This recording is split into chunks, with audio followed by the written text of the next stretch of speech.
许清如选手，你提交的作品《云影》，从命名到结构、剪裁都与许兰心选手的参赛作品高度重合。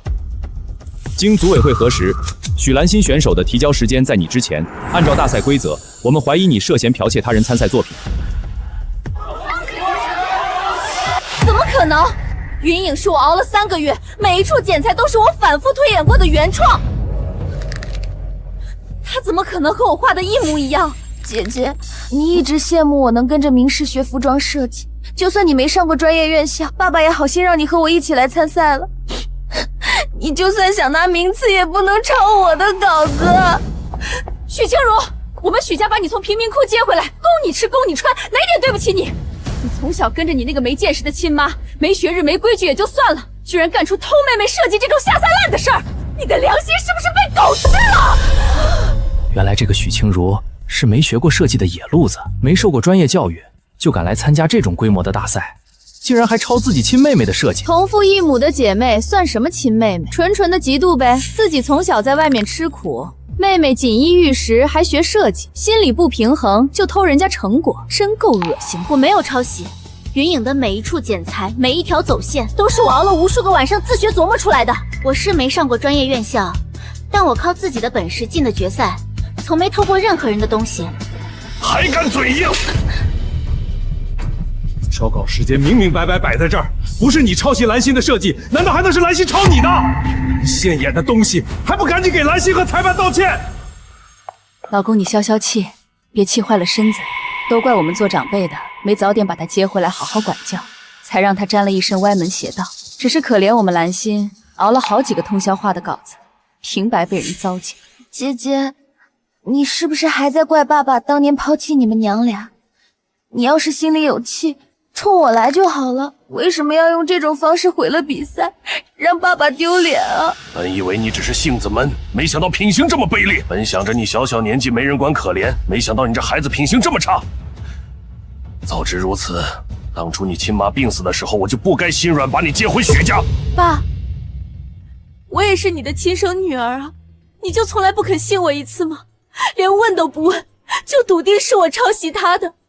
裁判，这种品德败坏的人不配当我许家的女儿，该怎么罚就怎么罚，我们许家绝无二话。组委会裁定取消许清如选手本次大赛参赛资格，永久纳入服装设计行业黑名单，终身禁赛，全行业封杀，所有正规品牌永不录用。为什么？我明明什么都没做，我在许家小心翼翼，什么都让着许兰心，为什么爸爸从来都不肯看我一眼？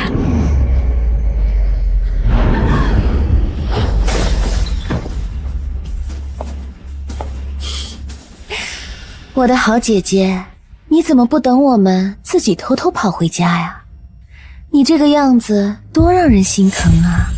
可惜啊，只有你死了，云影才会彻底变成我的设计，冠军才能永远是我的。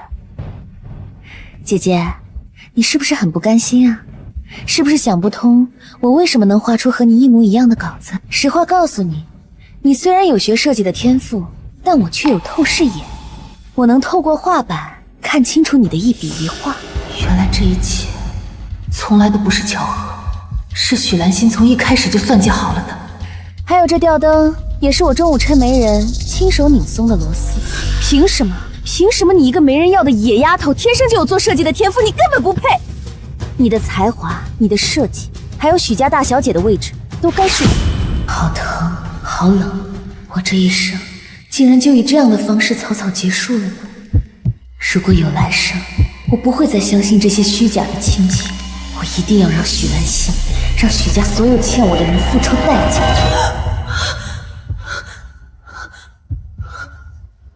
我没死，我回到了决赛刚开始的时候，一切都还没发生。姐姐，你发什么呆呢？比赛马上就要开始了，你想好做什么设计了吗？要不要我帮你构思一下？兰心，你管他做什么？你可是我们许家精心培养的天才设计师，别被一些没上过学的业余爱好者浪费时间，耽误了你的创作状态。许兰心、张雪琴、许正红，既然上天让我重活一回，那这一次我绝对不会再任人宰割。属于我的荣耀，我要亲手夺回来。你们欠我要你们加倍偿还。请各位选手就位，决赛命题即将公布，距离创作开始还有3分钟。姐姐，今天可是有现场直播的国际设计大赛，冠军能拿到上京才艺大学的保送名额，还有100万创业基金呢。姐姐，你能参加这种级别的比赛，还是沾了我的光呢。沾你的光？许兰心，当初你因为画不出预赛稿子，在家里发脾气，是我随手画了2张稿给你参考，你才勉强进的决赛。现在倒反过来说，我沾你的光。他今天怎么回事？以前跟个闷葫芦似的，怎么眼神这么吓人？哼，不过也嚣张不了多久。许清如，你的天赋就是为了在这个大赛上送我一个冠军，然后身败名裂的滚出许家。姐姐怎么还当真了？我就是跟你开个玩笑嘛。你第一次来这么大的国际赛场，我怕你怯场，特意过来给你打打气嘛。等会儿真要是没思路，跟我说一声，妹妹我会提点你2句的。别碰我，许兰心，我用得着你教？许清如，你这是什么态度？兰心好心好意带着你这个连大学都没上过的外行来见世面，你不领情就算了，还敢动手推人？兰心是要来拿冠军的，要是被你弄伤了耽误比赛，你10条命都赔不起。都住口！这是国际赛事的赛场，你们在这里吵吵闹闹像什么样子？许家的脸都被你们丢尽了。爸爸，您别怪姐姐，都是我不好，我就是怕姐姐第一次参赛紧张，想过来陪陪她，是我惹姐姐不高兴了。郑红，你可算来了！你看看许清如这副样子，好心跟她说话，她抬手就推兰心。这野丫头在乡下也惯了，一点规矩都不懂。我当初就说不该让她来，纯粹是来给兰心添乱的。清如，你妈妈说的没错，你今天老老实实的比赛就行。我们没气到你像兰心一样拿名次，但你要是再这样胡闹，丢我们许家的脸，我现在就让组委会取消你的资格，立刻滚出去！爸，既然在你们眼里我参加比赛只是给许家丢脸，那这个比赛我也没有继续参加的必要了。裁判老师在哪里？我申请退出本次大赛。姐姐，你不能退赛。哦，我要退赛，又不是让你退赛，你这么激动干什么？该死！许清如要是退赛了，我抄谁的去？自己根本画不出能拿冠军的稿子，绝对不能让他走。姐姐，比赛马上要开始了，你现在退赛，大家会怎么看我们许家？你就当为了许家别闹了，好不好？算我求你了。兰心，你求他干什么？他自己烂泥扶不上墙，要退就让他退，正好省得他在这里碍眼。许兰心，我退赛难道不是你拿冠军的大好机会吗？你为什么这么害怕我走？难不成没有我坐在这里，你这冠军就拿不稳了？你拿冠军是靠我吗？郑红，你看看他，简直反了天了！自己不想比赛，还在这里血口喷人，污蔑兰心。许清如，你闹够了没有？兰心是你的亲妹妹，你这样当众刁难她，成何体统？立刻坐回去比赛！再敢胡言乱语，看我怎么收拾你！爸妈都觉得我是来丢脸的，我还比什么？免得等会儿画的不好，又丢了许家的人。我还是回家吧，有妹妹给许家争光就够了。你们2个能不能别说话了？烦不烦啊？兰心，你前世我到死都想不通许兰心为什么能抢先画出和我一模一样的图纸，难怪她非要我参赛，难怪她这么怕我走。没了我这个人形稿底，她还真的画不出来。行啊，既然你这么想让我参赛，那我就留下来。许兰心，希望你待会儿不要后悔。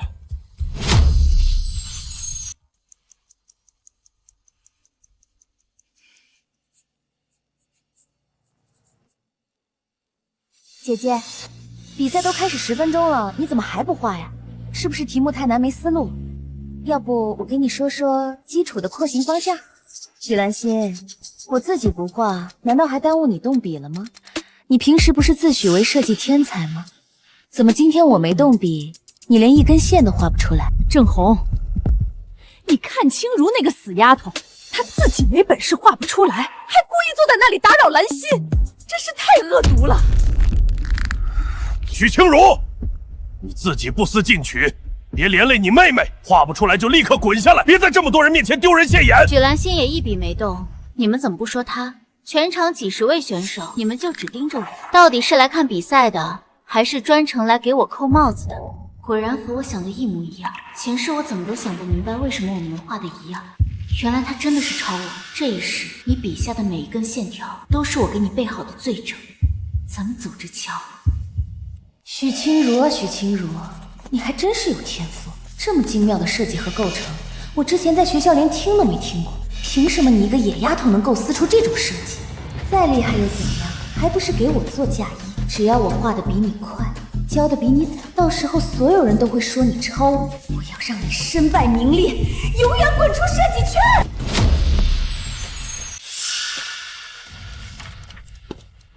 裁判老师，我画完了，我要交稿。裁判您快过来，我要举报许清如现场抄袭我的设计。怎么回事？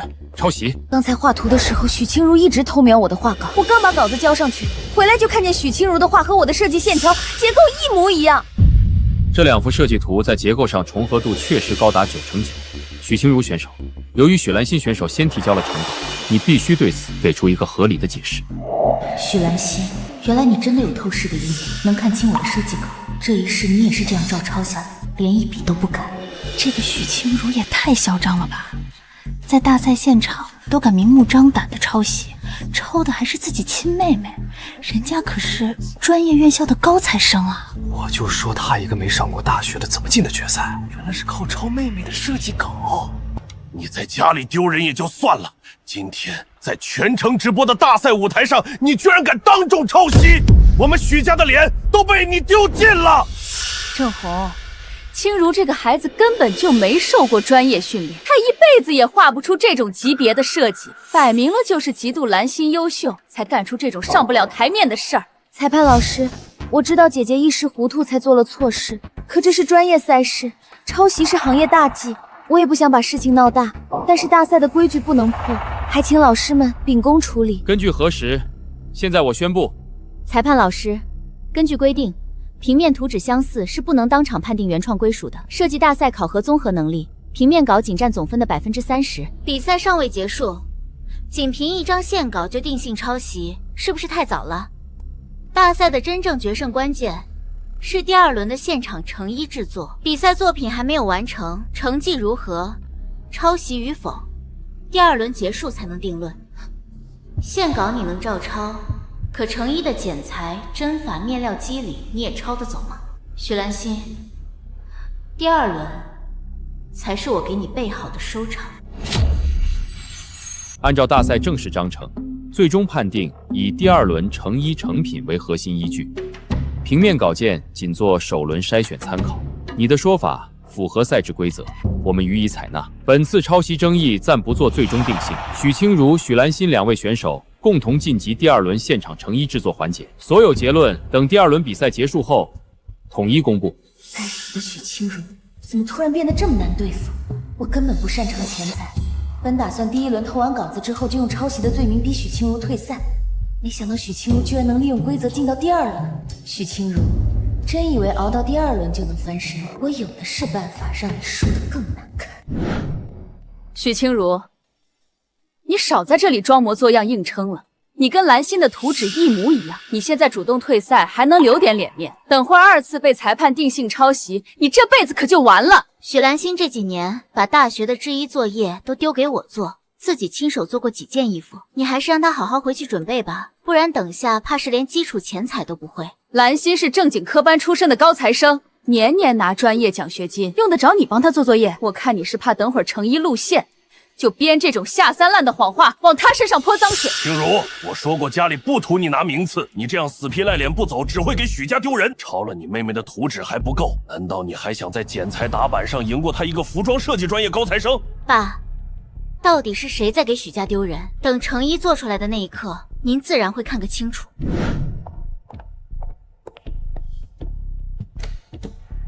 许清如，没了布料，我看你第2轮拿什么做成衣？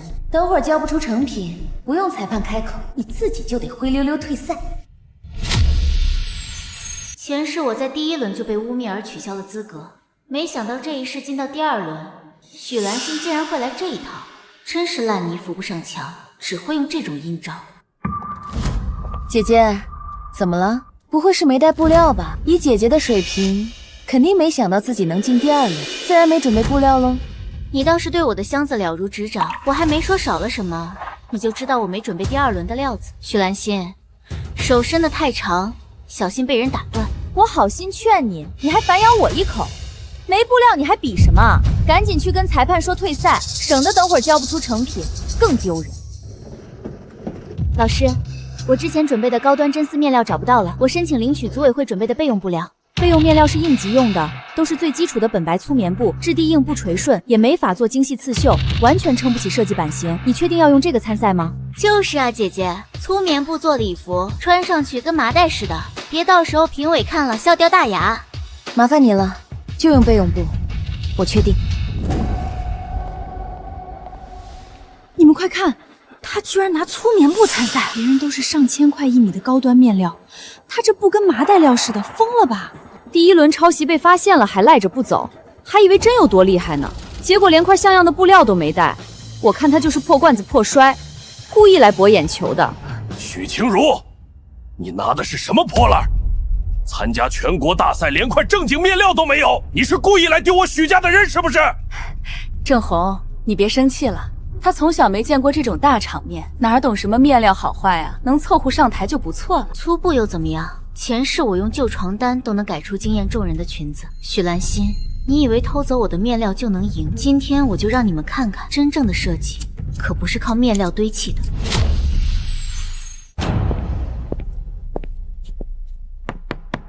许清如选手，鉴于你和许兰心选手在第1轮现场绘图比赛中的设计图高度重合，组委会需要对你发出警告。如果第2轮你的成衣版型在结构上依旧和许兰心选手作品一致，我们将直接判定你剽窃作弊，取消参赛资格，终生禁赛，并纳入设计行业黑名单。多谢裁判提醒，我和许兰心的成衣绝不可能一模一样。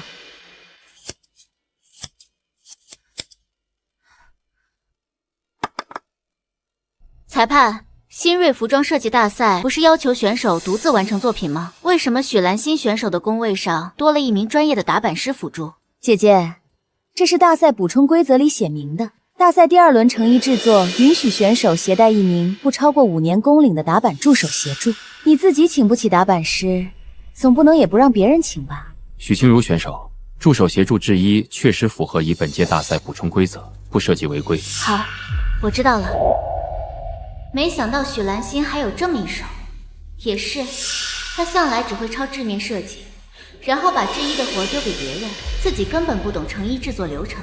许小姐，这张图纸的肩线和收腰比例是平面画法，直接按这个裁的话，上身之后立体版型容易卡肩崩线，要不要我调整一下肩斜比例和收腰数据？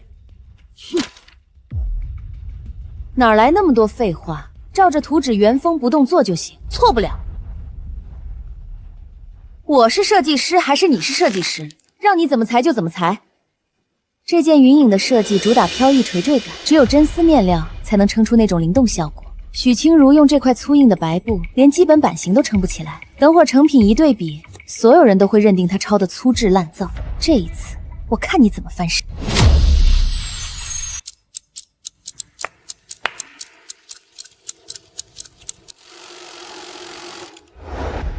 裁判，许清如的这件粗布成衣版型，在结构上和我的云影一模一样。她嘴上说着要现场比试，结果做出来的半成品还是在抄袭我。急什么？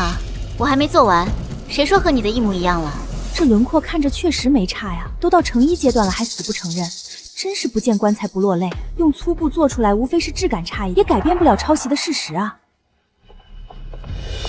郑红，你看看，我之前就说这丫头是在死撑，现在兰心的礼服都成型了，清如做的这个半成品和兰心的一模一样，这就是抄袭的铁证，我看她还怎么抵赖。逆女，你把我们许家的脸都丢光了，证据就摆在眼前，你现在立刻给我滚出去！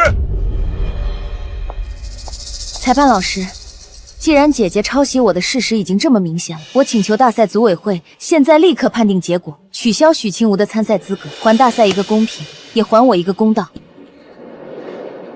我最后再说一遍，我的作品还没有做完。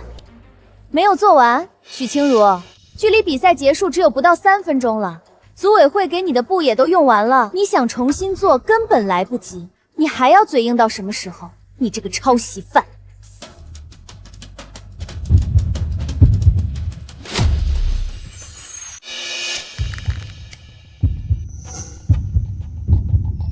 姐姐，你怎么能抄我的设计稿呢？许清如从小在外面野惯了，没规矩，丢人现眼的东西！好疼，好冷，有没有人来救救我？妈，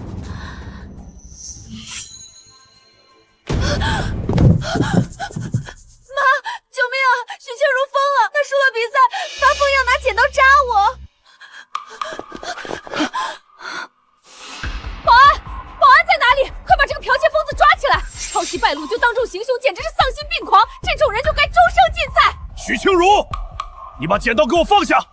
你抄袭败露，现在还想在全国观众面前当众行凶？我们许家没有你这种心狠手辣的女儿。许清如选手，你如果毁坏作品，会被判定消极比赛，取消全部成绩。我的天哪！你们快看，他不是在毁衣服，他是在做2次裁剪。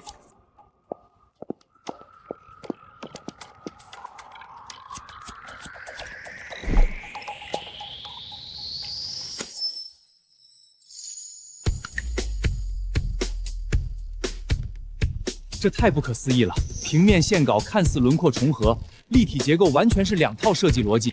用最普通的粗棉布做出这种解构廓形，把面料劣势变成了风格优势，这绝对是天才级的设计。许兰心，睁大你的眼睛看清楚，这才是我真正的作品。现在，到底是谁在抄谁？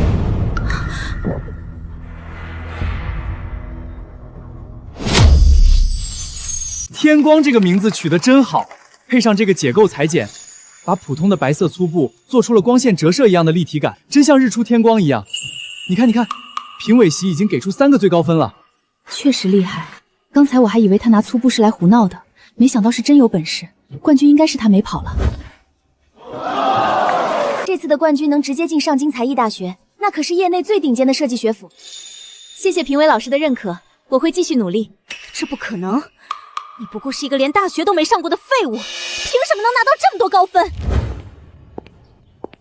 许清如选手，请你跟大家分享一下你创作这件作品时的灵感，以及你对这种大胆的解构主义设计的理解。这件衣服的核心概念是光明，在黎明之前，剪碎那些虚伪的黑暗，得见天光。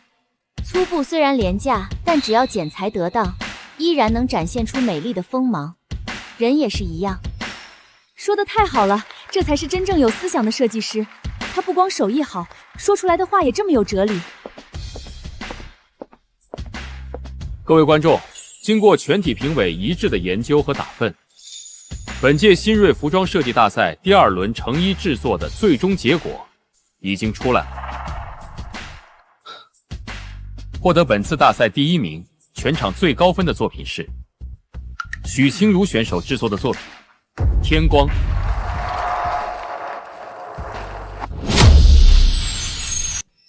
许清如选手，你的设计打破了传统面料的限制，用最普通的粗布做出了最顶级的立体空间感，大胆前卫又不失经典裁剪，是不可多得的佳作。鉴于你的卓越才华，组委会一致决定现场对你进行破格录取，你将直接免试进入上京才艺大学深造。感谢大家，感谢评委老师们和裁判老师。我反对！评委老师们，你们是不是弄错了？我是许清如的父亲，也是许氏纺织品牌的老板。我大女儿许清如根本就没有学过服装设计，都是自己瞎琢磨的。上京才艺大学是服装设计界的殿堂，招收的都是名牌大学毕业的精英。许清如连大学都没有上过，仅凭一件破衣服直接进了上京才艺大学，这不是在开玩笑吗？对啊，评委老师，这不公平！我是正规服装设计专业毕业的，辛辛苦苦学了4年，居然输给了一个连大学门朝哪开都不知道的业余爱好者，我不服气！前世你们就是这样，把所有的好资源都砸在许兰心身上，而我只要露出一丁点光芒，你们就会像疯了一样联手把我踩进泥潭里。请你们保持冷静。许清如选手在2轮比赛中展现出来的才华是大家有目共睹的。上京才艺大学一向重视人才，学历并不是唯一的门槛，也欢迎有天赋的学生。天赋？一件粗布剪出来的破衣服也叫天赋？就是，许清怡从小心思深沉得很，指不定是用了什么见不得光的手段，提前拿到了试题。如果你们今天执意要录取他，我们许家绝不承认这个结果。大家评评理，这个许清如根本不懂设计，能做出这件衣服，纯粹就是瞎猫碰上死耗子。要是靠运气就能进上京才艺大学，那对其他寒窗勤读的专业选手公平吗？我们这些专业设计师每天起早贪黑学习版型和裁切，却输给一个连基础知识都不会的野路子。评委组这样草率的破格录取许清如，是在践踏所有设计专业学生的努力。我们许家不屑于这种靠运气和投机取巧拿到的名额。如果上京才艺大学不取消许清如的录取名额，我们许氏纺织将联合行业协会抵制这次比赛的结果。许清如的父母都这么说，看来这个许清如真的没上过大学。服装设计是需要专业功底的，她一个零基础的外行被最顶尖的学校破格录取，确实有点说不过去。大家都是考进去的，凭什么他靠一届比赛用一块备用粗布瞎剪了几刀就能直接进去？这不会真的是主办方安排好的内幕吧？大家说的对，我们要求重新评定，不能让一个毫无基础、全靠运气的人抢走了属于我们大家的宝贵机会。许清如，如果你还有一点羞耻心，就应该主动退赛。退赛？许兰心，我凭本事赢下比赛，凭什么退赛？我们也有意见。一个没有专业学历、没有经过系统学习的人，凭什么占着最宝贵的深造名额？这是对高等教育资源的公然浪费，必须取消许清如第1名的成绩。取消许清如的名额，不能让一个靠运气的野路子坏了规矩。我们要看专业选手的作品，我们要公平。如果今天不给我们一个合理的解释，我们绝不离开赛场。爸爸，你快看，大家都觉得姐姐没有资格拿这个第1名。姐姐今天要是真的把这个名额拿走，我们许家的名声在行业里也会受损。您快让裁判把姐姐的名字撤下来。许清如，你根本就不配和我们兰心站在同一个舞台上。哼，识相的就自己把证书交出来，跟评委说你放弃这个破格录取的名额，别在这继续丢人。许清如，听见没有？大家都让你下来！你一个业余人员霸占着这么好的教育资源，你良心过得去吗？立刻给我滚下来！设计大赛比的是成品手艺，不是学历出身。没上过专业院校，不代表做不出好设计。今天我的成衣是靠版型结构得到的名次，你们有什么问题可以去问评委老师。爸，我熬了多少个晚上练裁剪学打板，你从来没问过一句。现在旁人跟着起哄2句，你上来就让我滚，你心里从来只有许家的脸面，从来没有我这个女儿。这个名次是评委按规则公正评定的，我问心无愧，绝不会让。谁不服，就拿自己的真本事出来比，别只会逞口舌之快。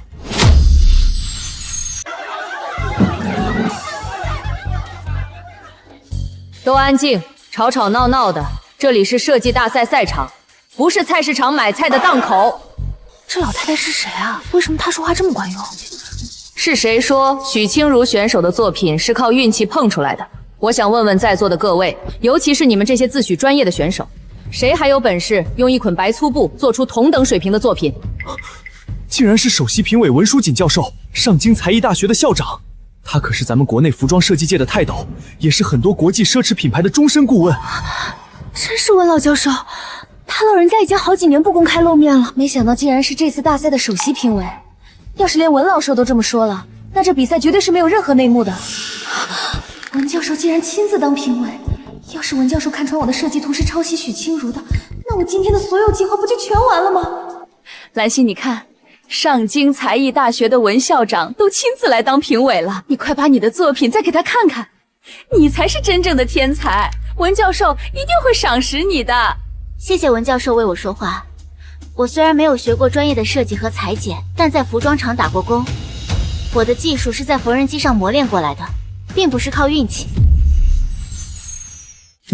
不卑不亢，据理力争，你的作品和你的人一样有种韧劲儿。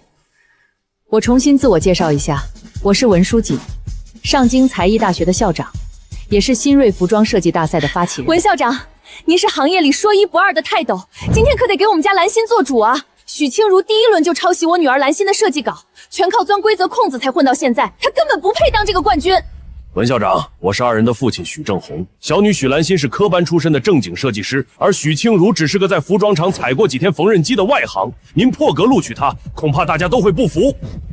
既然大家对破格录取许清如选手有意见，觉得这对普通学生不公平，好吧，那我就取消许清如选手的破格录取名额。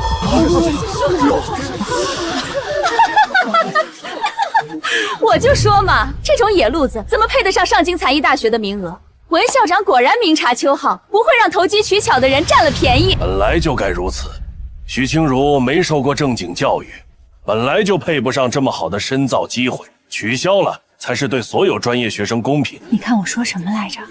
果然取消，一个没学历的外行，靠运气拿了次第一就想登天，哪有这么好的事儿？就是，真要是让他去了上京才艺，那才是坏了学校的招牌。还是文校长拎得清，知道什么人该要，什么人不该要。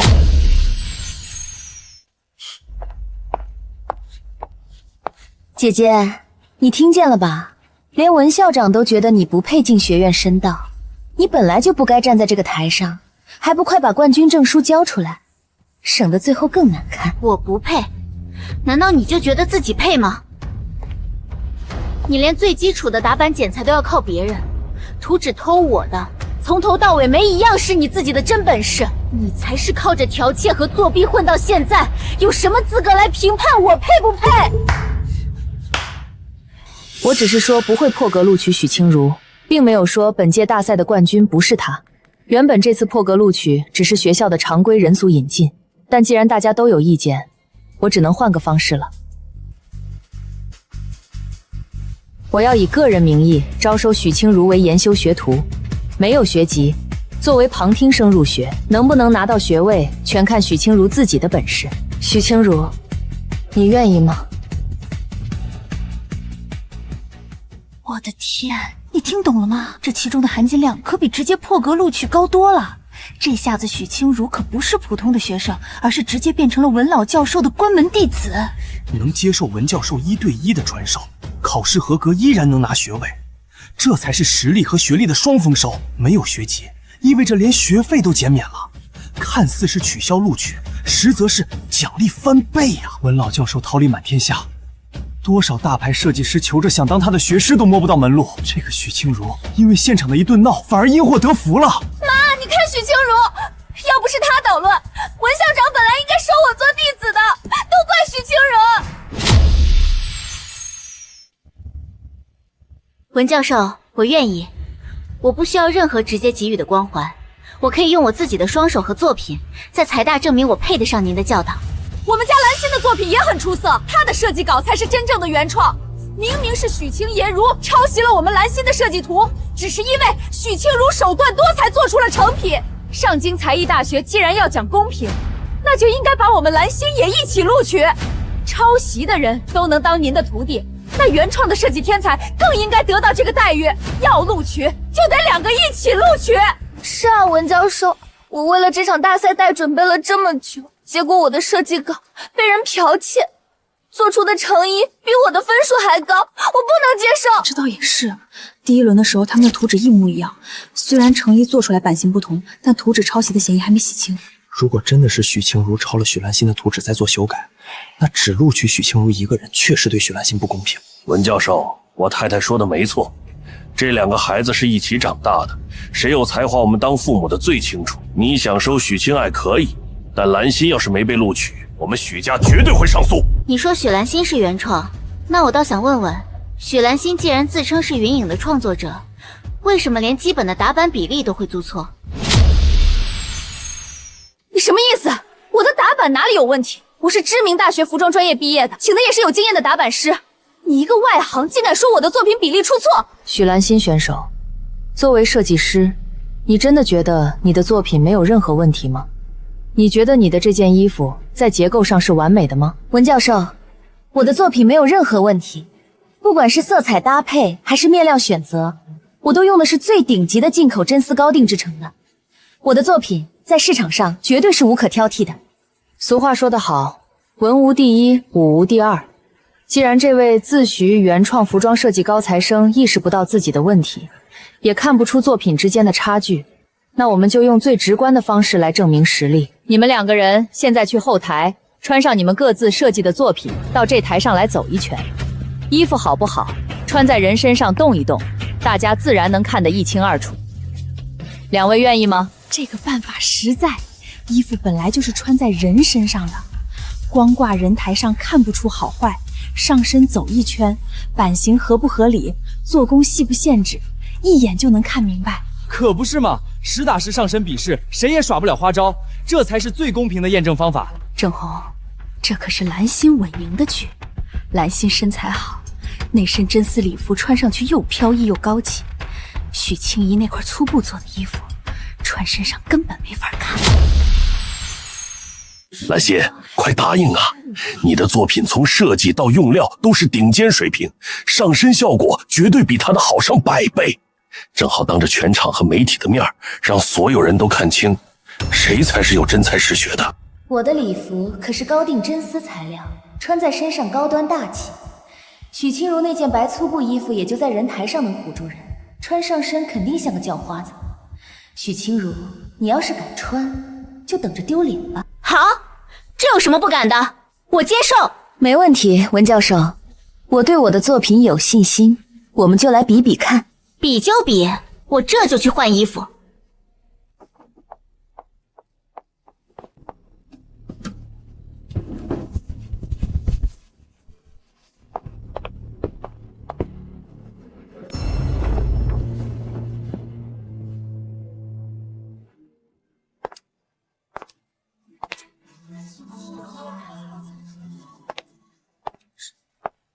绝了！这粗布穿在许清如身上，居然有一种前卫的质感。这个版型太贴合身体了，走起来路来衣服居然一点都没有变形，反而光影遥远。这裁剪功力太扎实了。许兰心这气质果然出众，不愧是富家大小姐，真丝礼服一穿，浑身都透着贵气。我怎么觉得这衣服好像不如在人台上好看呢？穿到身上一看有点怪怪的。这才是真正的高定，这一群土包子懂什么？真丝的质感根本不是那种破烂粗布能比的。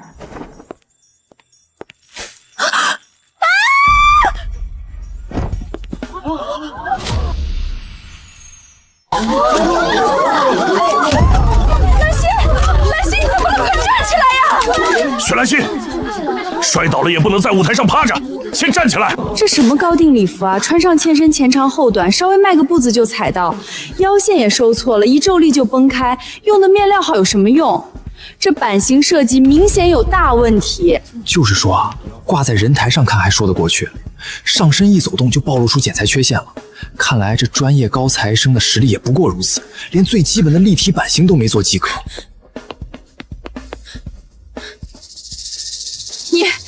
你是怎么干活的？你是我们花了大价钱请来的打版师，居然把衣服裁成这个样子，害得我们兰心当众出丑，都是你的错。许太太，您说话要讲道理。我在裁剪面料之前，特意拿着图纸问过许小姐，许小姐让我不要问她，闭嘴照着图纸剪就行。现在出事了，凭什么把锅扣在我头上？不用吵了。衣服之所以会崩裂，是因为这幅设计图在打版时完全没有考虑人体的动态，只是一味的照着平面图刻板剪裁导致的。看吧，我就知道设计图没问题，成衣却有问题，一定是制衣阶段设计师没有和打版讲清楚受力和立体走向导致的。许兰心，你以为用透视照抄下来我的图纸就能赢过我吗？设计可不只是画图那么简单。上一世你害我身败名裂，万人唾骂，如今你才是这场比赛最大的笑话。许兰心选手，你既然自称是这幅图纸的原创设计师，怎么连最基本的肩腰活动量都没有预留出来？这说明你对这幅设计稿的结构完全不了解。你能解释一下吗？等一下，如果是自己亲手画的设计图，怎么可能连衣服的受力点在哪里都不知道？这设计图到底是不是他自己设计的？该不会许兰心才是那个抄袭者吧？许兰心选手，面对观众的质疑，你现在可以向大家解释一下，为什么你的设计图在制成成衣后会出现这么严重的版型缺陷吗？我只是在前裁的时候一时大意了。还有打版师，对，是打版师没有理解我的意思。得了吧，人家打版工刚才都把话说明白了，是你自己不懂装懂不让改，连自己的图纸都看不懂，还好意思说图纸是你的，污蔑亲姐姐抄袭你，真不要脸。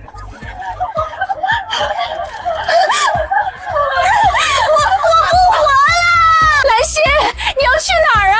可千万不能想不开啊！快去啊，我的好爸爸！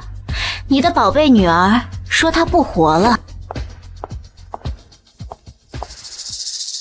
我宣布，本届新锐服装设计大赛的第1名许清如是天光的创作者，她是当之无愧的冠军。这才是真金不怕火炼，没有经过专业学习，只凭天赋用最廉价的白粗布打败了高定制衣，太厉害了！是啊，这么高的天赋，还被行业顶尖大师当场收徒，我看这许清如的前途亮得我都睁不开眼。这一仗我总算打赢了。上一世你们害我死在冰冷肮脏的过道里，这一世我终于拿回了属于自己的东西，但我不会这么轻易的放过你们。这次只是个开始。清如，从今天开始，你就是我文书锦正式收入门下的研修学徒。这里的绘图工具、制衣工具和机器，你都可以随便用。如果不喜欢，让院里再给你采购一套新的。谢谢您，老师，我用这些就可以。我还是第一次拥有一套能自由使用的工具，已经很感谢了。你之前难道连一套像样的绘图工具都没有？大赛的时候，你爸爸还跟我说你在服装厂打过工。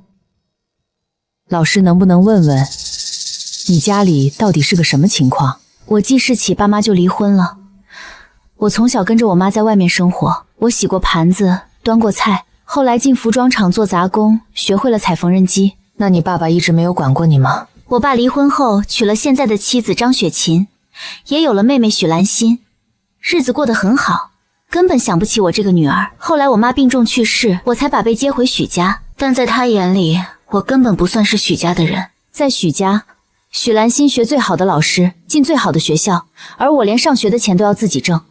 许兰心大学4年的打版作业、设计作业，全是我熬夜替她做的。这次大赛我本来不想参加，是许兰心非要我去，因为她想抄我的设计稿，然后再反过来污蔑我抄袭，踩着我拿冠军。怪不得你这孩子，明明才20出头，说话做事却有种同龄人没有的通透和沉稳。一个人扛了这么多苦，还能咬牙走到今天，你真是受苦了。老师，我不觉得苦，以前吃的那些苦，让我知道只有真本事才能靠得住。所以您放心，我比任何人都知道这个机会有多珍贵。好孩子，从今天开始，只要你肯努力，老师我一定会倾尽所有教你。你的天分不该被埋没，以后你的路，老师陪你一起走。老师，谢谢您。清如，你先把手里的活停一下，老师有个好消息要告诉你。老师，什么事这么高兴？设计大赛当时是全平台直播的，你拿着白粗布及剪刀下去剪出一件解构主义作品的那段视频在网上传疯了。这段时间，业内的设计师、面料商、品牌方，好多人打电话来跟我打听你。你看看这个。巴兰时装周，巴兰时装周是国际4大时装周之一。今年秋冬场将首次在本市设立分会场。组委会前2天正式给我们财大发了邀请函，点名特邀你许清如带着作品《天光》去走秀。老师，巴兰时装周邀请我才刚刚出道，连一场正式的秀都没走过，他们怎么会邀请我呢？你自己看，各大时尚媒体的头版都已经报道了。清如，你刚一出道就引起了这么大的关注，这在才艺大学近10年的历史上都是头一遭。老师，这都是因为您在现场帮我说了话，要不是您站出来，我可能早就被许兰溪和他爸妈赶出赛场了。孩子，老师只是给了你一个公平的机会，让所有人记住你的是你自己的作品和本事。你的作品《天光》走上巴兰时装周的舞台，这是你自己挣来的，不是我给你的。还有一件事，已经有几个国内1线的轻奢品牌通过财大联系到我，对你表现出了浓厚的兴趣。等这次巴兰时装周的走秀结束之后，你很有机会正式签约，成为品牌的签约设计师。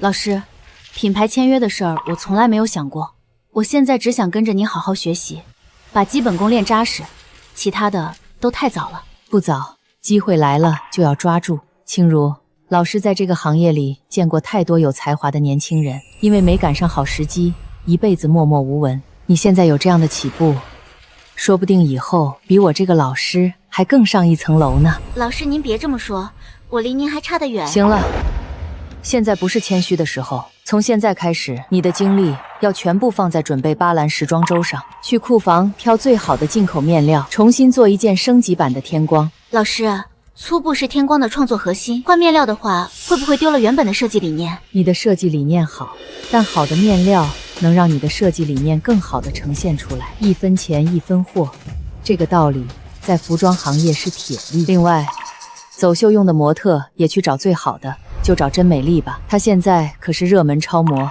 气质不错，不会给你的作品拖后腿。这些费用院里都会出，你不用替我省钱。我以前连一块好面料都舍不得买，一捆粗布都要省着用，现在您让我放开手脚去做，我反而有点不敢相信。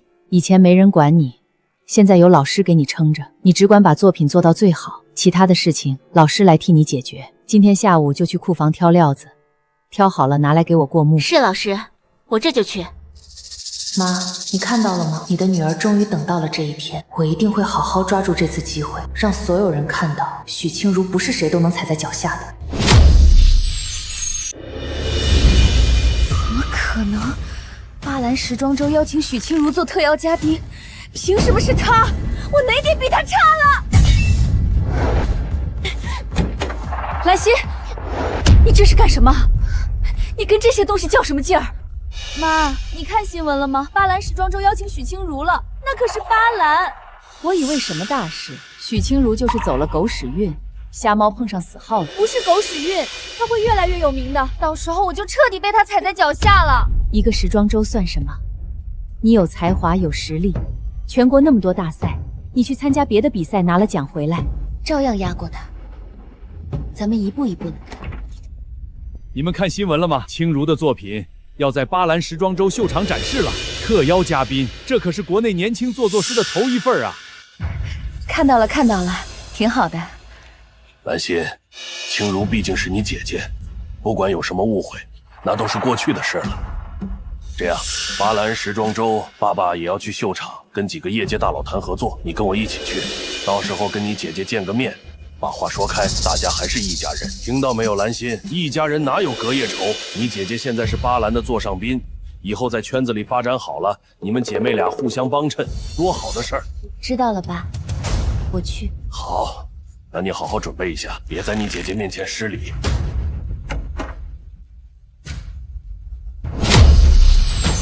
妈，你都看见了吧？爸爸现在满心满眼都是许清如，张口闭口就是他的巴兰秀，简直把他当掌上明珠了。你跟他置什么气？许清如那就是走了狗屎运，靠一块粗布哗众取宠，博了点眼球罢了，根本没真本事。你才是正儿八经科班出身的设计天才，他那点运气撑不了多久的。天才有什么用？许清如现在是巴兰的特嘉宾，身价翻了10倍都不止。再这么下去，爸爸眼里就彻底没我了。以后许家还有我们娘俩的位置吗？所以我才让你把心思用在正道上。妈已经托关系给你报了下个月的全国时装设计精英赛，也是含金量很高的专业赛事。你沉下心好好准备，拿个金奖回来。到时候你爸自然明白谁才是真正能给许家撑门面的人。等我拿金奖，远水救不了近火。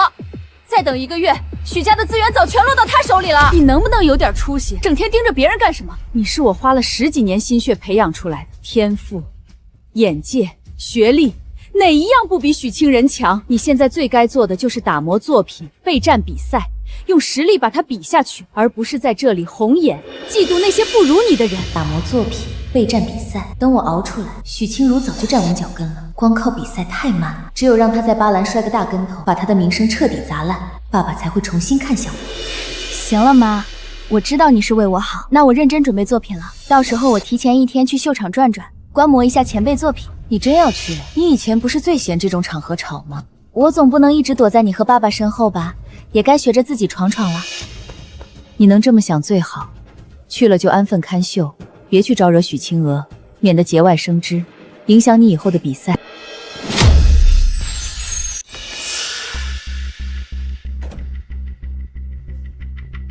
就是这件许清如的压轴走秀长裙，明天全场目光都盯着她。成立线全断，面料也划透了。明天模特一迈步，整件衣服就得当场崩开。许清如，你不是特邀嘉宾吗？没有作品，我看你还拿什么参加大秀？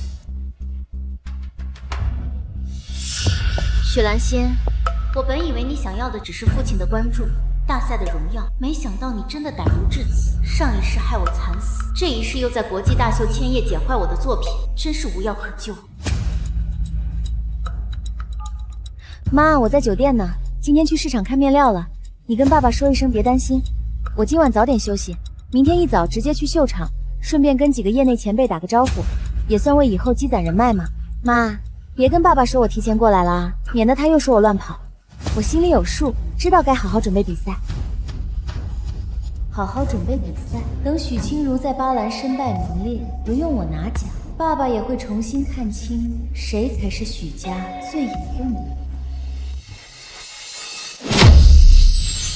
好，这个位置不错，看得清楚。一家人来给清如撑场面，他知道了肯定高兴。是啊，这么大的秀场，清如这孩子可真有本事。我们做父母的也都脸上有光呀。爸爸，姐姐能在这种地方办秀，不愧是爸爸的女儿，等会儿一定大放异彩呢。这就对了，待会儿结束了，我们一起去后台找他，把话说开。你也是，之前你对清如鼻子不是鼻子，眼不是眼的，等会儿注意一点。知道了，老公，你放心。我以后肯定对清如客客气气的，替你高兴。许清如，你今天上不了台，到时候爸爸一定会生气。我倒要看看你在这个家里还怎么待得下去。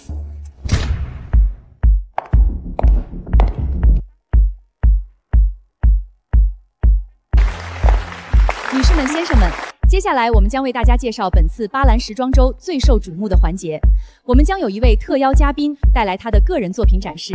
让我们用热烈的掌声欢迎中国新锐设计师许清如。这是怎么回事？许清如怎么还能上台？兰心，你怎么了？是不是发生什么事了？来了来了，清如要出来了，你们俩在干嘛？还不快看！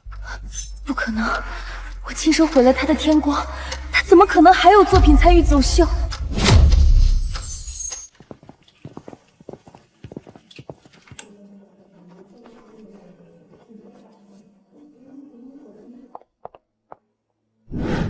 清如，这会儿彩排且不说，下午就是正式走秀，你的作品竟然被人毁了！我现在就去找主办方，巴兰后台有监控，调出来一看就知道是谁。老师，不要慌，我知道是谁干的。你告诉我是谁，我绝不放过他！程立峰全部被人剪断，面料也划透了，这不是意外，是蓄意破坏。我文书锦的弟子能让人这么欺负？我先去找治安人员。大秀马上开始，现在找治安会封锁现场取证，整个秀都得停。搞破坏的人盼的就是这个，他巴不得我把事情闹大，最好闹到巴兰取消我的特邀资格。那走秀怎么办？衣服毁了，你可就没有作品能参加大秀了。这件天光是你从大赛一路走到今天的心血。老师，天光是带我走进这扇门的作品，但在我收到巴兰邀请函的那天，就已经想到有人不会让我顺顺利利登台。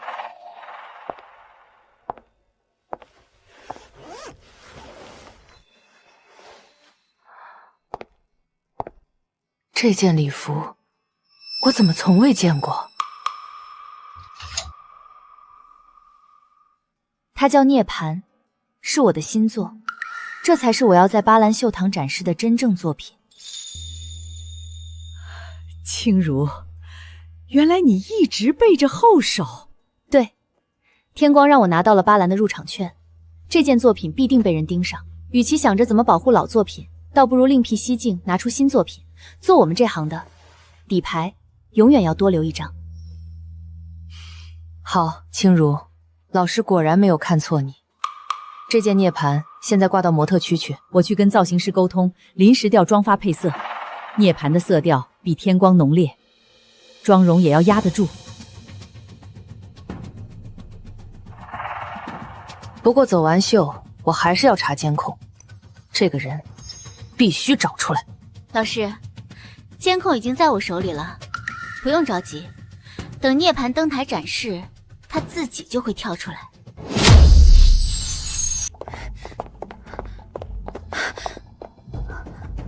妈，我昨天晚上明明亲手把她的天光剪了，她现在还能照常上台，说明这女人从一开始就防着我，她可能已经留下证据了，怎么办啊，妈？什么？兰心，我跟你说过多少次，专注自己，不要去招惹许清如，你怎么就是不听呢？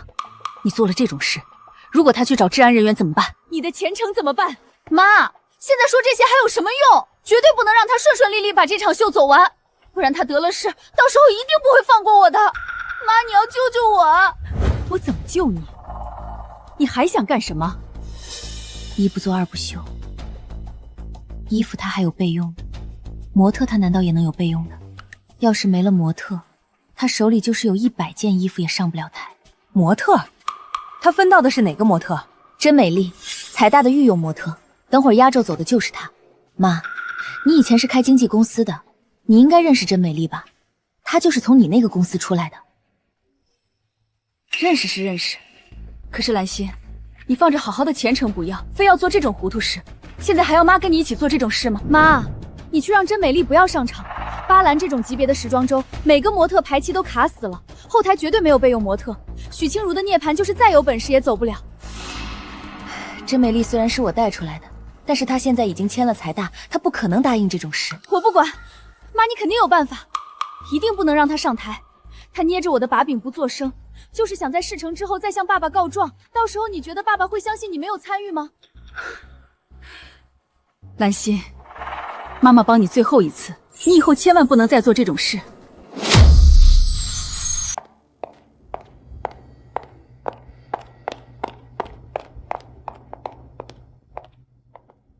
张总，你今天也来看秀了？等会儿轮到你上场的时候，你跟工作人员说你身体不舒服，不要上台。你说什么呢，张总？你让我临场罢演，这是巴兰时装周，我要是现在罢演，我的职业生涯就全完了，以后还有谁敢用我走秀？我既然让你这么做，自然给你留好了后路。事后我给你安排签约更大的公司，条件比你现在好10倍。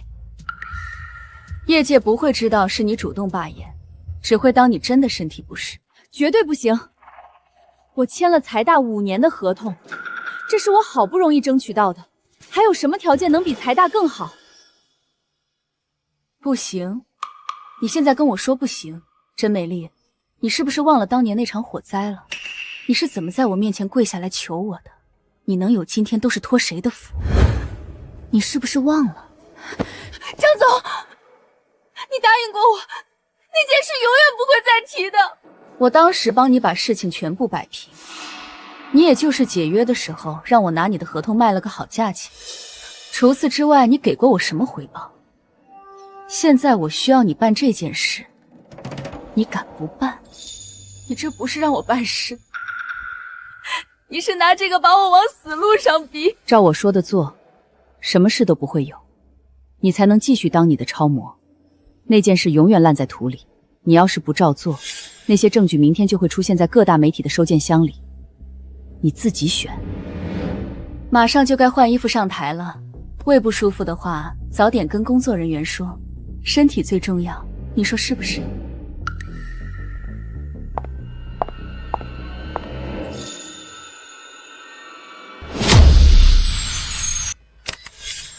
各单位注意，参赛选手后场倒计时。最后1分钟，所有人员就位，选手准备入场。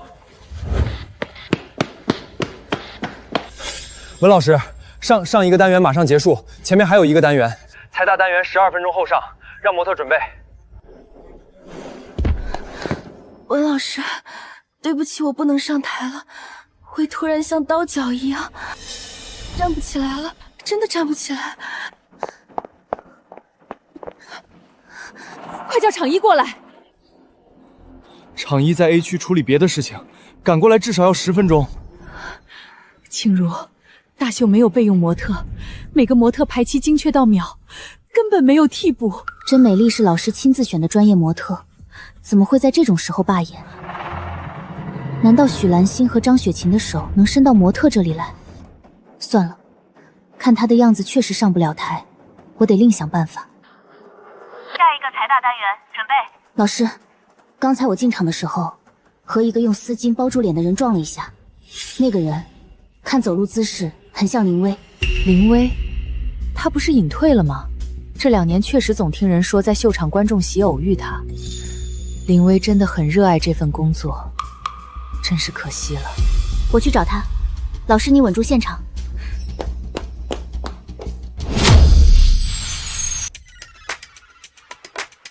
下一个不是财大单元吗？我是来看许清如的作品的。怎么还没出来？是不是出什么问题了？流程卡住了？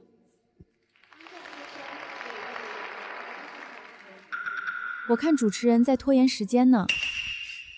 爸爸，财大单元好像出状况了，姐姐的作品到现在都没动静，不会是真出了什么岔子吧？别瞎猜，可能是后台流程调整。我之前就说过，姐姐到底还是年轻，经验不够，一个人撑这么大的场面，难免会撑不住。你看现在这场面闹的多丢脸呀！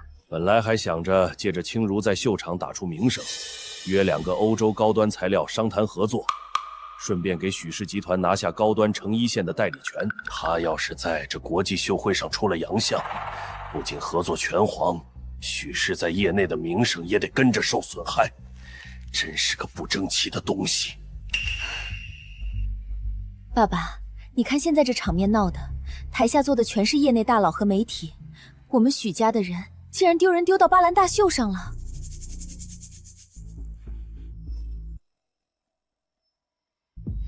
妈，你真厉害，这下爸爸彻底对姐姐失望了，以后许家的资源全都是我的，你也能牢牢抓住爸的心了。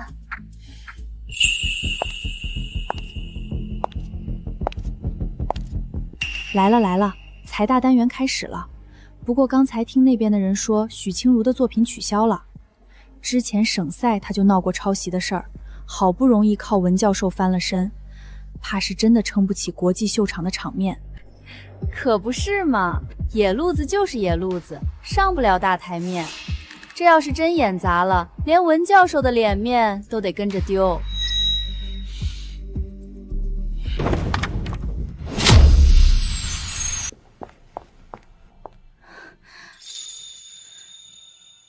林薇老师，我需要你的帮助。我的模特现在上不了台，您是唯一能帮我的人，能不能请您上台帮帮我？你认错人了，我不是什么林薇。您是曾经的国际超模林薇，2年前那场火灾之后您就隐退了，但我看过您从出道到隐退的每一场秀，我绝对不会认错。你既然知道那场火灾，也应该知道我上不了台了。我腿上是疤，脖子上也是疤。经纪公司早已和我解约，我已经放弃了模特事业，不想再和这个行业扯上关系。您来巴兰看秀，一个人坐在后排，看了快1整场。如果您真的不想再和这个行业有任何关系，您根本不会出现在这里。林薇老师，您心里从来没有真正离开过这个舞台。您走了2年，但每一场大秀您都会悄悄坐角落里，您一直在等一个回来的机会。你不明白，那场火灾之后，那些人看我的眼神全都变了。以前他们都是仰着头看我，是欣赏，是仰慕，后来全是同情怜悯。我不想再被那种眼神包围一次。那您就让他们看，这一次不是让他们同情您，是让他们看见您没有被打倒。林薇老师，您等了3年，等的不就是这样一个机会吗？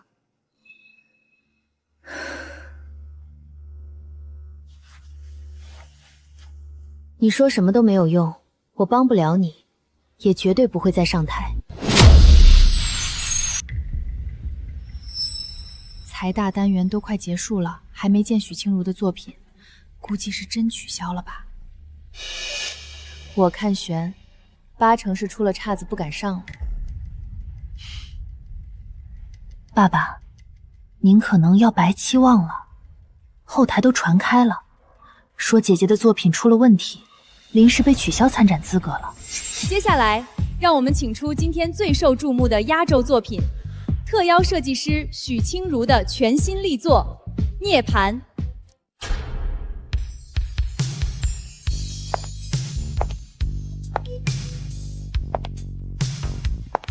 天啊，模特身上那些是伤疤吗？我还以为是衣服的一部分呢。让满身疤痕的模特穿上火焰纹的礼服，这设计也太大胆了。等一下，这个模特好眼熟，总觉得在哪儿见过。我的天，那不是林薇吗？当年红遍全球的国际超模林薇，她不是因为受伤隐退了吗？怎么会站在巴兰的 T 台上？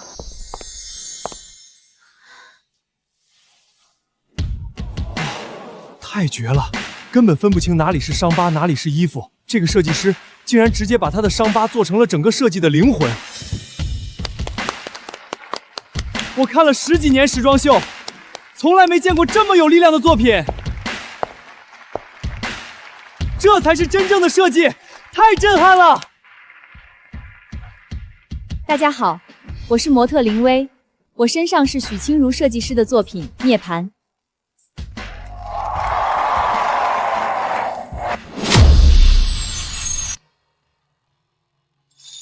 老师，他做到了。他穿着涅槃，堂堂正正地站在了所有人面前。清如，是你做到了。你救的不只是这场秀，你给了他重新站回舞台的勇气。刚才我站在这儿看着林薇走出去，比我自己上台还紧张。我好不容易才说服林薇上台，就怕她走到一半退缩。没想到林薇走得这么好，完全还是当年的风范。林薇心里本来就还爱着这个舞台，你只是帮林薇推开了那扇门。等会儿谢幕环节，你跟我一起上台，全场观众都在等你这个设计师露面。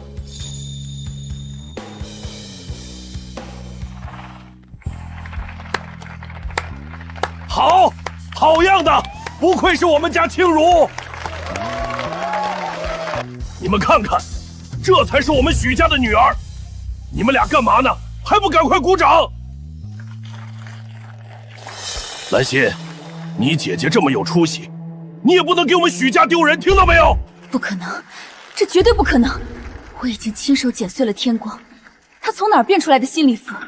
还找来了林薇顶替真美丽上台。怎么会这样？真美丽不上台，怎么会是林薇来替？为什么偏偏是林薇？这才是巴兰该有的水准。一件礼服把伤疤做成设计，这个设计师太厉害了。何止厉害啊！林薇隐退3年复出，还能有这种状态，这件涅槃绝对是今晚的爆点。明天全行业都得讨论这个名字。我听说过林薇的传说，听说他当年一个人身上有10几个高奢代言，4大时装周挨个走，场场都是压轴，没想到竟然还能见到本人。我当年可见过他的全盛时期，有一年巴兰的开幕秀就是林薇打头，我当时就在现场。林薇穿那件白色纱裙走出来的时候，全场都沸腾了。要不是那场意外火灾，林薇现在肯定还是全球排名前3的超模。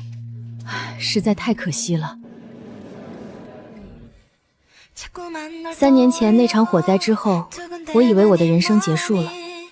我把自己包得严严实实，不敢见人，不敢照镜子。我只能坐在家里，坐在秀场角落看着曾经的舞台。我以为我这辈子都不可能再站在 T 台上了。今天我穿着这件涅槃站在这里，你们看到的不是我的疤，是一次重生。这件衣服没有遮住我的疤，反而顺着疤的纹路做了彩绘设计。设计师许清如说，涅槃就是要带着伤疤重活一次，活成更好的样子。林薇，你太棒了！涅槃重生！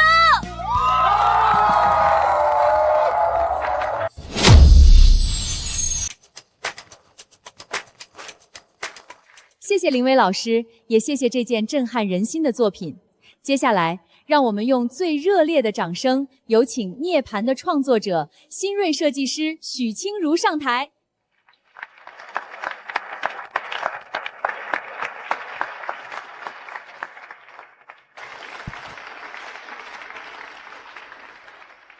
谢谢大家，也谢谢林薇老师愿意相信我，穿上这件涅槃。这件衣服的设计灵感源从我的一段经历，那时没人看好我，相信我。我孤身一人坠入黑暗，那是人生的至暗时刻。我做出涅槃，就是为了重生这2个字。真正的重生，是你被打碎过，被踩烂过，还能把那些碎片捡起来，拼出一个更结实的自己。经历过的伤痛，不是需要遮掩的伤疤，那些打不倒你的东西，最后都会变成你身上最硬的铠甲。今天林薇老师站在这里，就是对重生最好的诠释。好，说得好，不愧是我许正豪的女儿，爸爸真为你骄傲。装腔作势，什么打碎重生？他就是运气好罢了。别说话了，小心被你爸爸听见。这孩子心里有东西，不只有设计天赋，还有韧劲儿。以后我们财大都未必装得下他，设计界必有他的一席之地。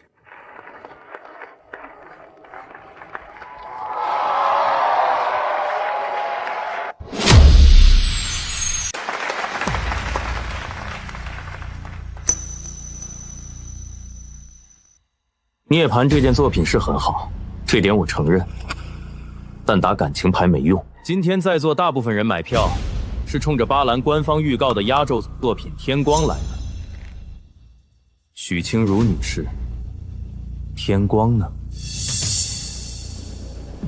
这不是找茬吗？这人是谁啊？好像是顾莱恩，那个顶级高奢品牌凡参的执行总监，业内出了名的毒舌，被他盯上的人没有不被扒层皮的。预告单上写的是天光，不是涅槃。请问，为什么天光没有展出？难道是成衣没有完成，还是像我刚才听说的那样，出了什么质量问题？天光确实没有展出，不是因为他没做完，也不是因为质量问题，而是在彩排前一晚，被人有预谋的破坏了。你说被人破坏就被人破坏了，证据呢？没有证据的话，我可以理解为你在为自己的失败找借口。顾老师问得好，后台的导播老师，麻烦在大屏幕播放我刚才交给您的录像。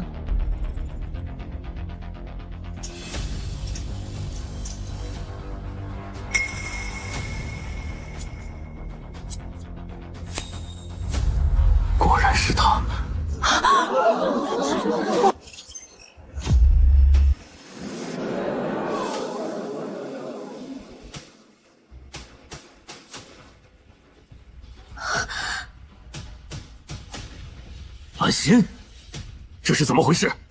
你给我解释一下，你为什么要去剪坏你姐姐的作品？这段视频完整记录了蓄意破坏的全过程，而罪魁祸首此刻就坐在观众席里。导播老师，请把灯光和镜头给到前排的这位许家大小姐，许兰心。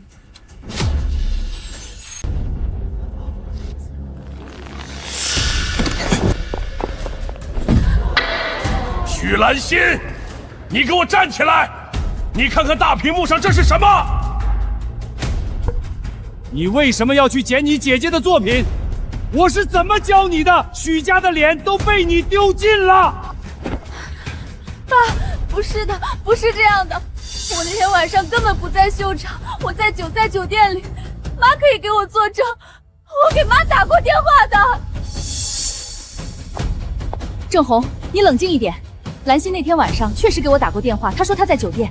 这段视频是用手机拍的，画面又暗又不清楚，谁知道是不是剪辑拼接出来，专门陷害兰心的？这视频拍得清清楚楚啊，许兰心亲自动手剪的衣服，这还能有假？张雪琴居然说是剪辑拼接的。人家当妈的当然要护着自己孩子，换你也不承认啊。不过这视频拍得太清楚了，连许兰心掏剪刀的动作都拍到了，怎么拼？那天我把衣服送到秀场后，把钥匙落下了，回来拿钥匙，没想到拍下了这一幕。你说剪辑拼接，那好，我让人去调后台的官方监控，监控总不能也是我剪辑的吧？导播老师，麻烦播放后台化妆室和成衣存放区的官方监控录像。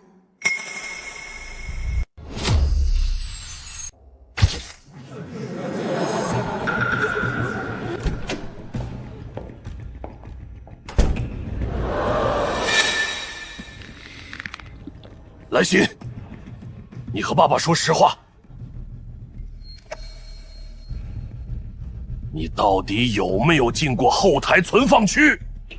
监控都拍到你进去了。爸，我只是想看看姐姐的作品，我没有剪她的衣服，我真的没有。郑红，监控只能证明兰心进了存放区，能证明是她剪的衣服吗？那段手机拍的视频，完全可以是清如自己演了一出，然后剪辑拼接出来陷害兰心的。爸，监控拍到她进去了，手机视频拍到她动手了，交叉认证还不够吗？你到现在还在犹豫什么？她一会儿说不在秀场，一会儿又说看看没动手，你难道还相信她？清如，这件事也许有什么误会，兰心她可能真的只是进去看看，不一定就是她做的。你这段视频来源都不清楚，不能单凭这个就定你妹妹的罪。爸，你刚才看到大屏幕上兰心剪衣服的时候，气得要冲下来打她，现在又开始说是误会。你根本不在乎真相，只是想保住许兰心，是吗？郑红，你冷静想一想，兰心从小乖巧懂事，怎么可能做出这种事？肯定是有人故意栽赃，拿一段来路不明的视频陷害我们兰心。清如，这件事还没有定论，先不要说了，对我们许家的名声不好。先回家，爸爸会给你解决的，好不好？我早就该明白的，在许正红心里，最重要的不是我，也不是许兰心，而是许家的脸面。即便铁证如山摆在他面前，也要为了所谓名声让我忍气吞声。这就是我的父亲。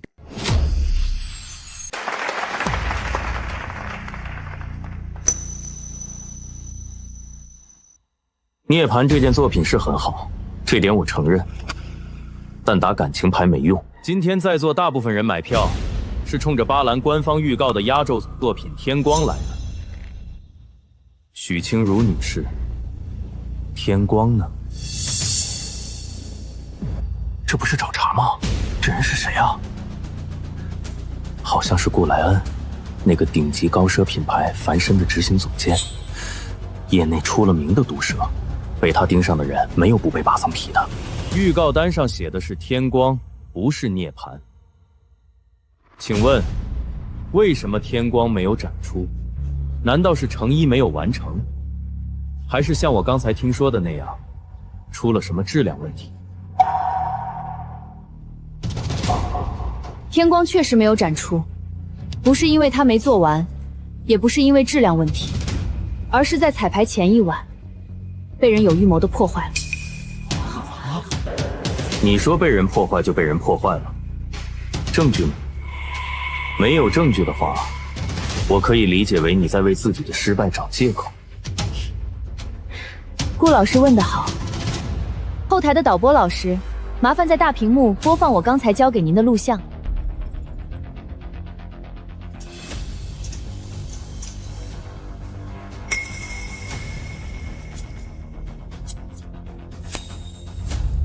果然是他。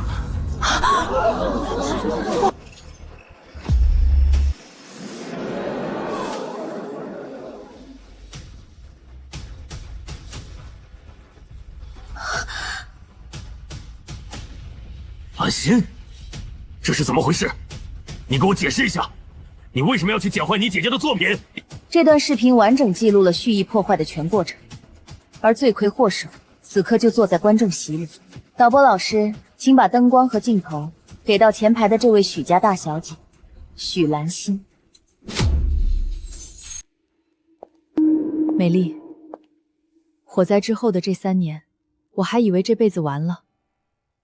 我带着一身伤疤，你又何尝不是背着伤疤一样沉重的负担过了这3年？说出来吧，是时候让自己解脱了。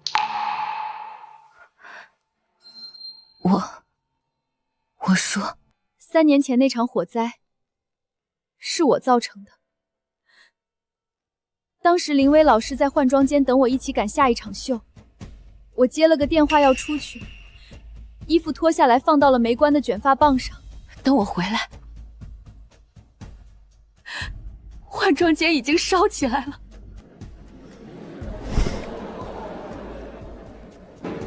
什么？火灾是真美丽造成的？之前不是一直说是电路老化吗？林薇老师在换装间里，身上和脖子上全被烧伤了，被送进医院。当时我还是个新人，吓傻了，不知道怎么办，只能先找到当时的老板张雪琴。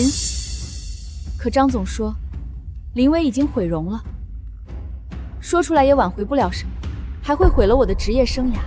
这件事以后不要再提。他说会摆平儿所有事，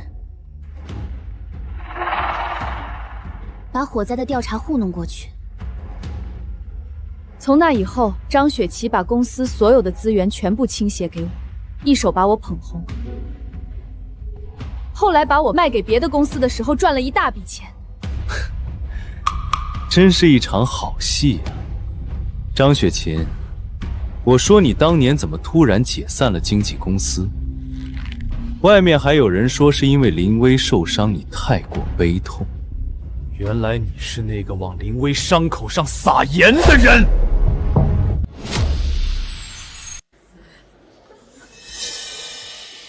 张雪琴，这是不是真的？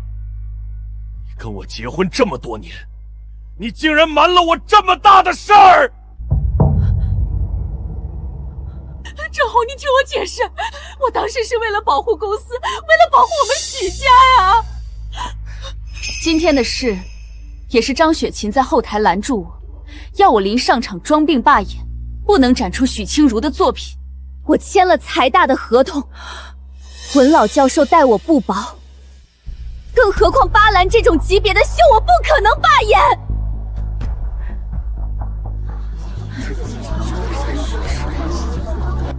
我说怎么许清如的作品上场之前耽误了那么久？原来是真有人捣乱。我不愿罢演。张雪桃就用那场火灾的事威胁我，说如果我不照做，他就把真相捅给媒体。我受够了！我好不容易才得到财大这么好的合约，张雪琪竟然让我在巴兰大秀上不能上场。我不愿意再被他拿捏，所以今天我必须把这些全部说出来。我的天，合着这母女俩是分工作案啊！许兰心半夜溜进后台捡衣服，张雪明转头就堵着模特威胁霸友，一套阴招连环来，这也太歹毒了吧！之前新锐大赛的时候，我还替许兰心说过话，觉得小姑娘输了比赛怪委屈的，现在全明白了。从抄设计到搞破坏，从头到尾没一件事是光明正大的。这可是巴兰时装周的国际秀场啊！他们说捣乱就捣乱，把行业规则和秀场秩序当什么了？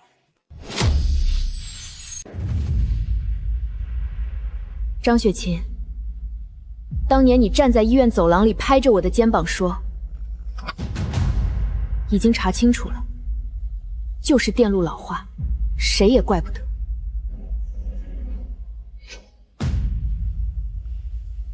你说这些话的时候，看着我这张毁掉的脸，心里在想什么？我毁容3年，在事业盛世之期退役。原来你一直都知道真相，你拿着这个秘密去换利益，把罪魁祸首捧成超模。你是我最信任的老板，你怎么能做出这种事？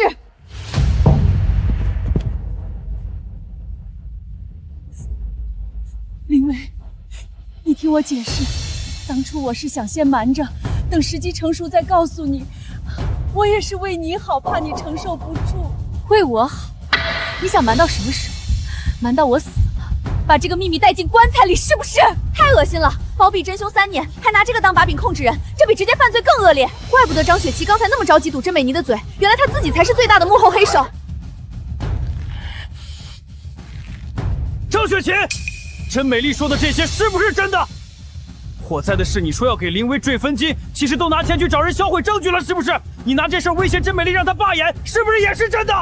郑红，你听我说，事情不是你想的那样，这都是许清如设计好的，她故意联合甄美丽来陷害我。陷害你？甄美丽当着全世界的面自首是她引发火灾，谁会拿这种事来陷害别人？张雪琴，你藏得太深了。这些年你在我面前装的温柔贤惠，到底是人是鬼？胡说八道，甄美丽！我当年一手把你从新人捧成超模，你现在联合许庆熙来反咬我一口，你的良心被狗吃了吗？我说的每一个字都是真的。3年前我跪在你面前求你帮我，你说会摆平一切，让我以后都听你的。我从来没忘记过那天的事。郑红，我跟了你20年，我是什么人你最清楚。今天这一切都是许庆如设计好的，他收买了甄美丽，就是要当着全世界的面把我们娘俩往死里整。监控是巴兰官方系统调出来的，甄美丽是自己站出来讲。我拿什么收买？你就是恨我抢了你妈的位置，恨我女儿兰心比你优秀，所以你不惜代价报复我们母女，你别装了！你少转移话题。火灾的事儿你瞒了我3年，拿真相去控制甄美丽，今天你又让她在巴兰罢演，你以为全世界都该听你摆布是吗？都别吵了！主办方在监控视频曝光的第一时间已经联系了治安，治安人员正在赶来。本次事件将由官方全面调查，所有责任方都将依法处理。报金安了，在巴兰国际秀场搞破坏，够他们喝一壶的。张雪琴还说被陷害，等着看吧，一查就水落石出。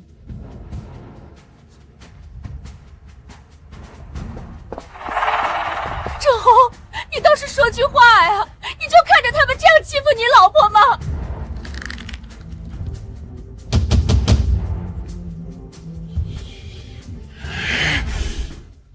你让我说什么？你说你经营经纪公司从来都是干净磊落，这就是你的干净磊落？这么重要的秀场，你给我女儿捣乱，你把我许家的脸面放在哪里？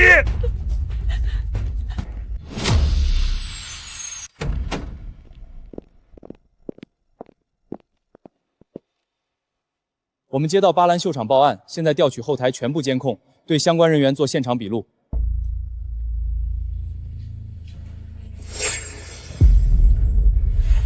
张雪琴女士，依法对你传唤调查。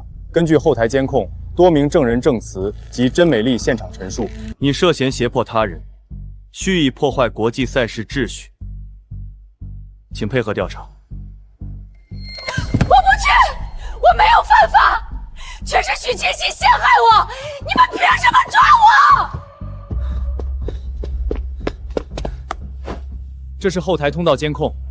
张雪琴在大秀开始前拦住甄美丽，两人交谈近5分钟，画面和时间签都很清楚。证据齐了，请跟我们走。郑红，你救救我！你不能让他们把我带走！我为你生了兰心，我为这个家付出了20年啊！完了，全完了！妈被带走，我也要完蛋。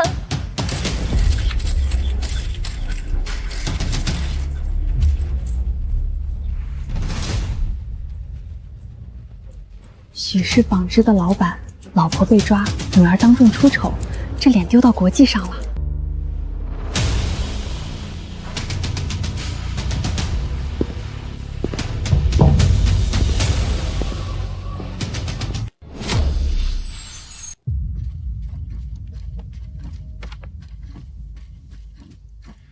客服部吗？现在什么情况？徐总，200条线路全是投诉，大量消费者发起抵制。我们的社交账号被骂了10几万条，根本回复不过来。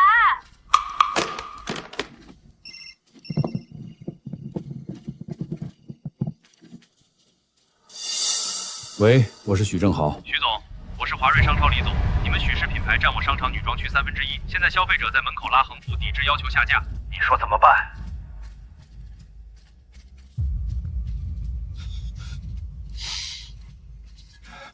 李总，网上很多是不实传闻，我们经营没有问题啊。别说了，我刚发了内部邮件，明天起许氏全线产品从华瑞37家门店下架，舆论解释清楚再谈。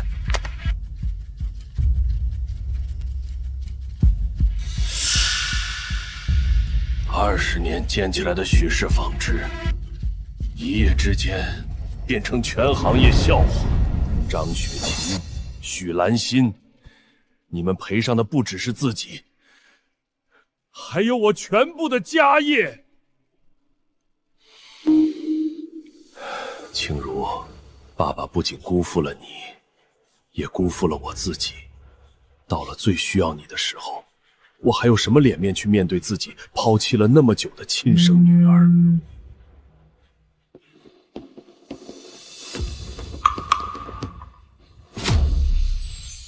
治安那边已经开始调查，太太和大小姐都牵涉其中。徐总，3家核心面料合作商同时发来正式解约函，说许氏品牌声誉严重受损，他们有权单方面解约，并要求赔偿。提前解约明明是他们的选择，凭什么反过来要我们赔付违约金？品牌声誉受损属于兜底条款。巴兰秀场的新闻闹到全网皆知，他们完全能证明我方确实给合作造成了不可挽回的信任危机。3家要求的违约金合计4300万。如果我们拒绝赔付走诉讼，不仅拖2年以上，而且胜诉几率很低。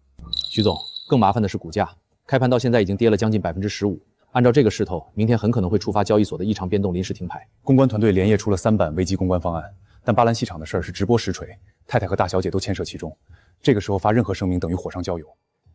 不管怎样，必须先把股价稳住。财务部准备资金应急，市场部联系所有渠道商逐一电话解释。务必把影响控制在最小范围。现在不是追责的时候，先保公司。保什么公司？控股股东自己家里闹出这么大的丑闻，股价腰斩是迟早的事儿，咱们还是早点出奖励吧。许正红，公司股价从16块2跌到9块8，1周时间市值蒸发将近40%。你自己家里老婆女儿把公司拖进泥潭，让在座所有股东跟着赔钱，你今天必须给个说法。王总，这次确实是徐某治家不严，让公司连累了，但我已经在全力稳定局面。法务在和面料商谈延期赔付，财务也准备了应急资金，最多3个月就能把股价拉回来。拉回来？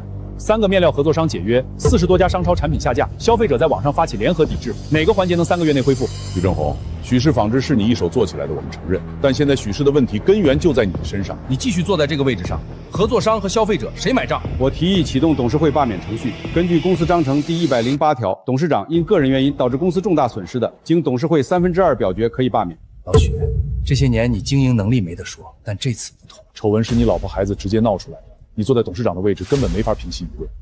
我们都知道你放不下许氏，但现在这个局面已经不是你能控制的。我给你2条路，1周内拿出可行的止损方案，让股价止跌合作商恢复供货。如果做不到，我们只能启动罢免程序，换人上来稳住局面。最后定做。好，就1周，1周之内我一定给出方案。许氏是我20年的心血，我不会让它倒在我手里。徐总，上次电话里我已经说得很清楚了，许氏全线产品下架，这不是我个人针对你，是合作商法务评估的结果，舆论风险太大，华瑞不能为了1家合作商得罪几10万消费者。李总，我们合作快8年了，我一个电话就把货卸干净，这算什么交情？我需要一笔短期资金周转，不用太多，2000万就行，利息按银行3倍算，3个月连本带利还清。锦上添花的事儿我可以做，雪中送炭我做不到。徐总，不是我不信你，是你家这摊事实在太大了，谁敢往里跳？不好意思，赵总在开电话会议，估计要很晚才结束，要不您先回去，改天再来。我在这里等了3个小时了，电话会议也总有结束的时候吧？你进去跟赵总说一声，就说老许在外面等，谈5分钟就行。赵总说让您先回去，改天他主动约您，这边真的不方便见。王行长，老许，今天行里上会讨论了你们许氏的贷款项目，目前情况已经触发风险预警，我们需要你提前归还全部贷款，一共1亿2000万，我尽量给你争取1个月的宽慰期，能凑多少算多少吧。银行那边贷款也可以用收购资金偿还，但是条件比较明确。徐总，新股东答应承接全部债务，银行那边贷款也可以用收购资金偿还，但是条件比较明确，您必须签下这份控股权转账协议，转出51%的股权，彻底交出公司经营决策权。徐总，我们评估过，许氏纺织目前的品牌估值缩水很严重，但生产线和渠道资源还算优质。我出的价格不算高，但能保证许氏不倒。我说了，我还要再考虑考虑。你考虑了2天还不签，那我们的投资团队就撤了，到时候银行提前收贷，许氏进入破产清算，你1分钱都拿不到。我许正红白手起家做了20年许氏纺织，从一个街边裁缝铺做到市值16亿，现在因为老婆孩子的事，一把交椅拱手让人，你让我怎么咽得下这口气？徐总，我们已经很客气了，你要是不签，许氏就是下一个破产案例，你签不签？好吧，签，我签。20年前的今天，我在城东租了第1个门面，找了3个裁缝，挂上许氏纺织的招牌。今天一切都没了。兰心，出来吃饭了。爸爸别开灯，外面的人都在骂我，我不敢出门，我天天晚上做噩梦，梦见所有人拿着手机对着我拍。爸，我不想活了。兰心，你给爸爸说实话，之前你妈给你报名参加的全国时装设计精英赛，你到底有没有去准备？那个比赛还有2个月才交稿，我还没开始画。兰心，听爸爸说，公司我已经转出去了，许家现在什么都没有了，但是这个精英赛是全国最高级别的专业赛事，含金量不比新税赛低。只要你能拿下金奖，靠着赛事口碑，完全可以挽回许家的名声，你在行业里也能站住脚。我拿了金奖，妈妈就能回来了，我们就能像以前一样过日子了。只要你拿到金奖，一切都会好起来。从今天开始，你把所有心思都放在比赛上，不要再想以前那些事儿，专心准备设计稿。兰心，爸爸这辈子做纺织品生意，最明白一个道理，口碑比黄金值钱。你妈的事已经没法挽回了，公司也没了，但只要你这次拿下精英赛金奖，许家还能在行业里翻身。爸知道你有情绪，但说到底你妈的事儿还是你引起的，你也是个大人了，是时候担起许家的责任，好好比赛。到时候你妈在里面看到你拿了奖，也算是个安慰。别说了，爸，我会尽力的。不是尽力，是必须拿金奖。全国时装设计精英赛3年才办一次，评委全都是业内权威，金奖作品会直接登上所有的核心刊物封面。你科班出身，又是名师教出来的，把基础做扎实，不要想那些歪门邪道。稳扎稳打画稿子，金奖一定是你的。爸，万一我拿不到金奖呢？万一我画不出来呢？你是正规服装设计专业毕业的，上了4年大学，所有设计理论都学过，基础打板之一也都练过，你有什么画不出来的？兰心，许家现在只剩你这一条翻身的路了。爸爸求也求了，等也等了，你不能让我失望。时装设计精英赛可是我赢回大家信任的最后一次机会了，可我自己根本画不出来，没有许清如的稿子可以抄，我拿什么去参赛？大学4年，所有作业全是许清如帮我做的，每次比赛稿子也是许清如画的，我自己连一张完整的原创设计都没画过，让我从头开始构思设计，脑子里根本一片空白。姐姐，你好像对我的课程很感兴趣啊。你要是能帮我把这个设计作业稿子画了，我就把这本正版教材借你看1周。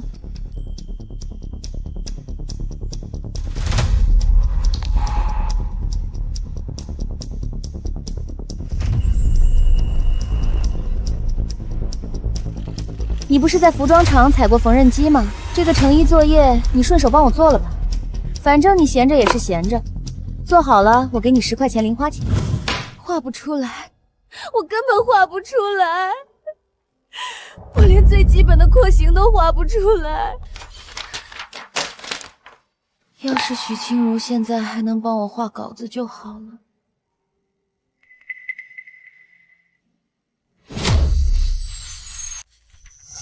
兰心，正好你出来，稿子画到什么进度了？拿来给我看看。这次精英赛评委里有3个是当年给新秀大赛评过分的，审美偏好我很了解，我帮你把把关。爸，我还在构思阶段，还没开始正式画。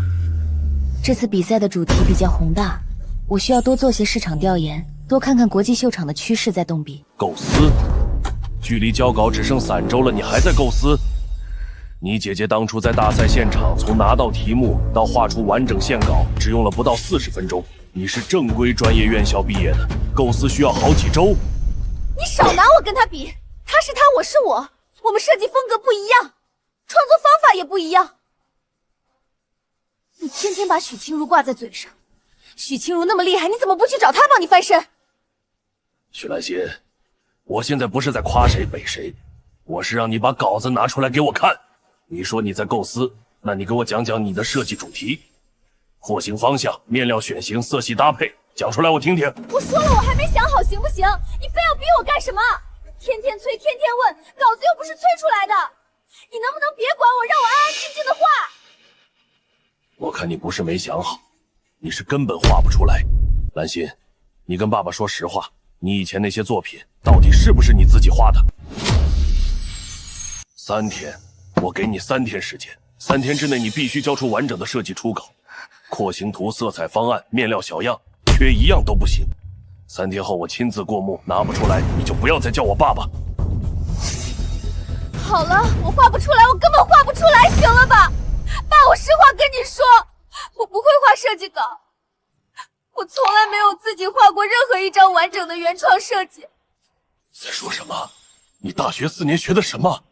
每年2次的设计大赛，你拿回来的奖杯奖状都是假的吗？全是我抄许清如的。大学4年的所有设计作业、打板作业、参赛作品，全是许清如替我画的。我把她的稿子交上去，让打板师照着做，从头到尾没有一件是我自己设计的。新锐大赛也是，我提前偷看了许青云的预赛稿子，决赛的时候许青云画一笔我抄一笔。我教的比他快，再反过来说他抄我的，我根本就不会设计，所有的东西都是抄来的，你让我拿什么去参赛？那你现在打算怎么办？你不画稿子，精英赛怎么办？爸，你帮我找一个枪手，花多少钱都行，让他替我画，只要稿子质量够好，加上以前拿过的名次，评委肯定相信是我自己画的。找枪手？你还要继续骗下去？烂泥扶不上墙，我花了多少心血栽培你，从小学开始给你报最好的培训班，中学送你去上最贵的私立学校，大学花6位数学费让你读最好的设计专业，你以为那些钱是大风刮来的？到头来你告诉我，你连一张设计稿都画不出来。你栽培我，你栽培我的方式就是给我报最贵的班，然后从来不过问我学了什么。你天天忙着出差谈生意，一年到头在家里待不了2个月。你什么时候真正坐下来问过我一句，兰心，你今天学了什么？你喜不喜欢设计？我给你最好的条件。你姐姐在服装厂踩缝纫机自学打板的时候，你有专业老师1对1手把手教，你还有脸怨我？是，条件好有什么用？你给我找最好的老师，可每次比赛你只看名次，从来不管我到底有没有真本事。你让我觉得只要拿第1名就行，不管用什么手段。你现在怪我抄许清如，要不是你从小到大张口闭口第1名，我能走到今天这一步吗？是我让你去找枪手的吗？是我让你在大赛上污蔑你姐姐抄袭的吗？是我让你半夜钻进秀场捡人家礼服的？你扪心自问，这些事是你自己干的，还是我逼你干的？对，这些事是我干的。可你从来只在乎许家的名声，从小你对我说的最多的话就是别给许家丢人。你从来不在乎我心里怎么想，你根本就不是一个合格的父亲。滚！你现在就给我滚出这个家！我没有你这样的女儿。20年的许氏没了，老婆被抓了，女儿是个只会抄袭的废物。我许正红活了大半辈子，到头来身边一个人都没有。不知道清如最近怎么样了？给她打个电话吧。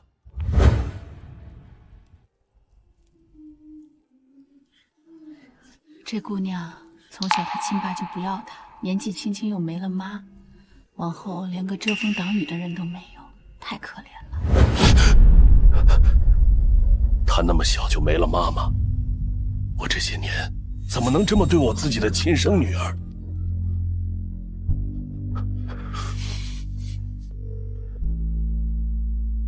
喂，你好，我是许正红，能不能帮我联系一下上京财艺大学的文书锦教授？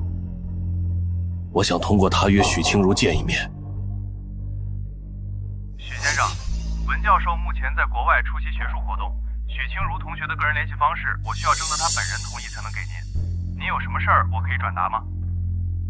麻烦你跟许清如说一声，就说我不以父亲的名义见他，以许正红的身份，想约他在咖啡馆坐下来好谈一件事，时间地点都听他的，让他定。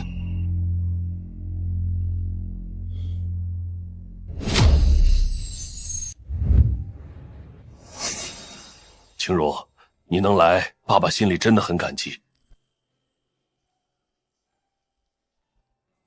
这些年我一直想找个机会跟你坐下来好好说说话，但总是被各种事耽误。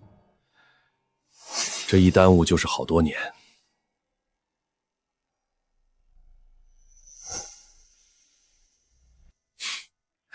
人真是奇怪，人在顺风顺水的时候，总觉得以后还有机会。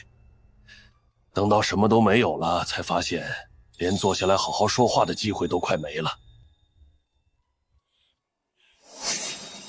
你有什么话就直接说吧，我下午还有课。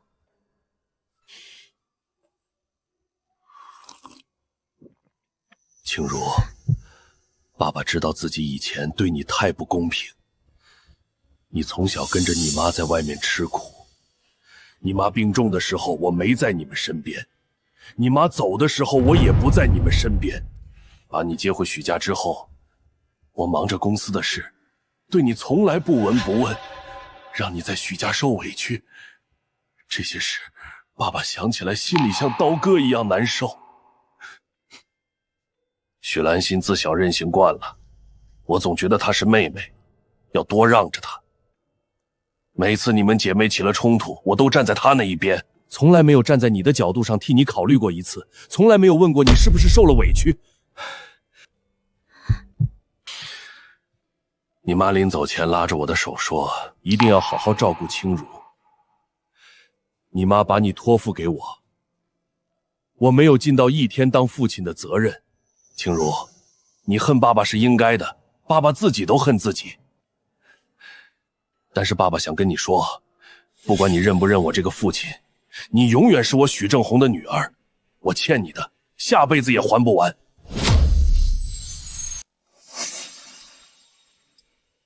清如，我知道光说几句对不起没有用，爸爸今天来找你，除了道歉，还有一个不情之求。青如，许家现在已经什么都没有了，公司转给了别人，张雪琴在里面等着判。许兰心是自己没本事，只会抄，这个家已经走到绝路了。但你在上京才艺跟着文教授越做越好，许家剩下的设计业务资源还值些钱，虽然比不上巴兰那样的国际平台，但多少还能给你添点助力。你如果能回来帮许家一把，或者至少接下一部分许家的设计业务资源，以你现在的名气和人脉，完全可以把这些资源整合起来做点新的事儿，不是为了许家，是为了你自己。这些资源与其被别人收购低价处理，不如交到你手里。你是我女儿，交给你我心甘情愿。所以你不是来道歉的，你是来找我帮忙的。不完全是，我是真心想跟你道歉，只是顺道希望我接盘许家的烂摊子是吗？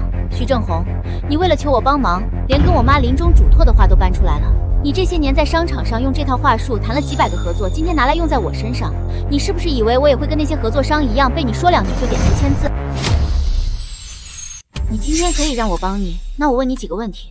新锐大赛上，许兰心当着全场几百人的面污蔑我抄袭她的设计稿，你连问都不问一句就冲上台打我耳光，那个时候你怎么不来找我坐下来好好说说话？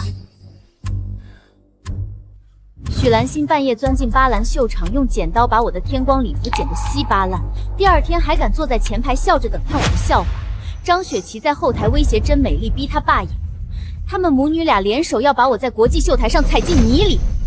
爸，你当时就这样在我面前站着，对着满屏幕的铁证，你说了什么？你说只是误会，让我别闹了，对许家的名声不好，你是不是忘了？许兰心要抄我的稿子毁我的前程，张雪群要毁我的秀，毁我的事业。你许正红要保全你的名声，你的面子。你们三个人一人一脚把我往火坑里踩的时候，谁念过半分父女亲情？谁想过我也是你许正红的亲生女儿？今天我坐在这里听你把话说完，是因为我想看看你到底能说出什么来。结果你说了半天，绕来绕去还是一个意思，让我帮你。许正红，许家的窘境跟我没有任何关系，你们当年怎么对我的，自己心里清楚。今天的茶算我请你的，以后不用再见面了。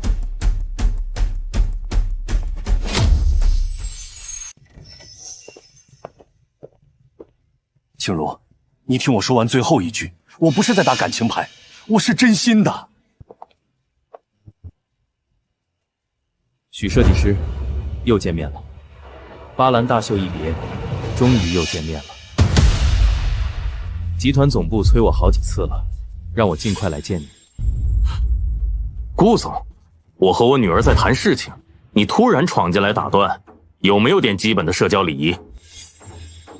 许正红先生，你是以什么身份和我说话？如果是许老板，贵公司已经转让了控股权，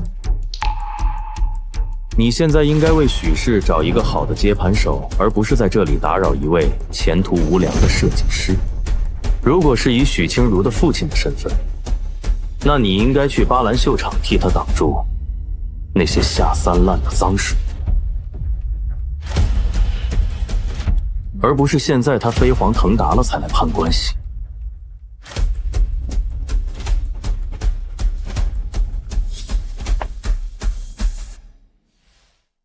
许设计师，我今天是代表翻身集团总部来的，正式向你发出邀约。这2份文件，请你过目。助理，说说文件上写的什么，让许正红先生也听听。翻身集团正式聘请许清如女士担任区域设计总监，并出资扶持许清如女士创立个人独立设计师品牌，从品牌定位、工厂生产到渠道铺设，全行业资源全部对接到位。许设计师，集团总部出资，并负责全流程资源托底，你只需要专心做设计，其他一切集团给你兜底。设计总监这个职位，凡身在全球6个大区都设有一席。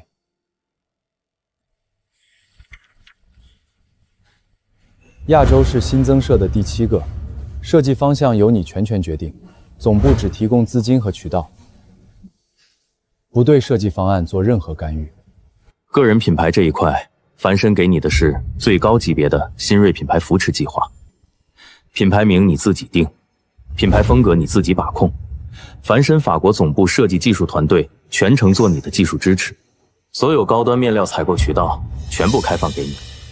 你在巴兰首秀打出的渠道基础，范申帮你把它扩大10倍。换句话说，集团总部会尽全力托举和支持你。中国区设计总监、独立设计师品牌、全行业渠道支持，这些条件连许氏在最巅峰的时候都拿不出来。范申是全球顶级高奢品牌，能让顾莱恩亲自飞到国内递合同。庆如到底在我不闻不问的这几年里成长到了什么程度？顾总监，你们上次在巴兰秀场说我把打感情牌当作设计卖点，现在回头给我开这么高的待遇，这个转折是不是太大了？我说过，涅槃是好作品，我承认。那天我没说的是，涅槃不只是好，是近5年国内设计师拿出的最有国际竞争力的作品。范申内部评估了3轮，一致认为你值这个价。我跟你说过场面话，也说过难听话，但我从来没看错过人。许设计师，这是行业顶级的条件，你考虑考虑。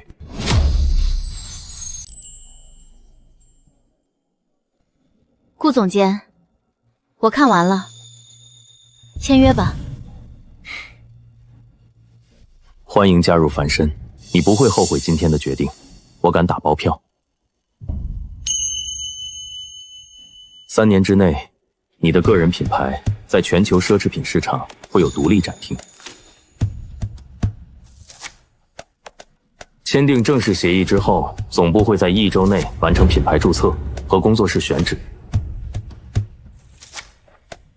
所有进度我会让助理每天同步给你。对了，品牌第1场首秀你想放在哪里？下一季国际时装周压轴场。有魄力。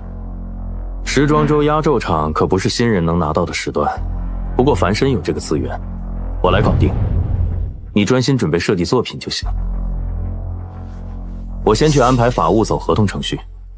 许设计师，你的工作从现在开始，第一件事就是甩掉所有拖后腿的东西，一门心思往前跑。庆如，恭喜你，爸爸没有资格再说什么，只希望以后你好好的。许家的事，你不用管了。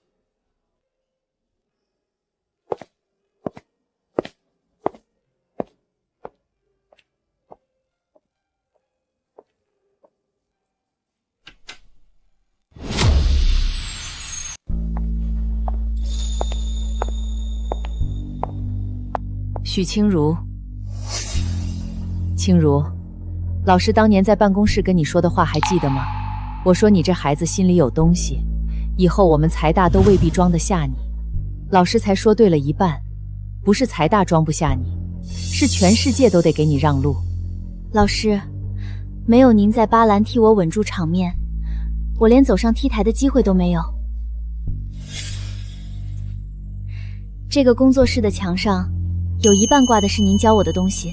行了，别谦虚了。时装周压轴首秀，这可是国内设计师在4大时装周上第一次拿到压轴时段。你代表的不只是你自己，还有整个中国设计界。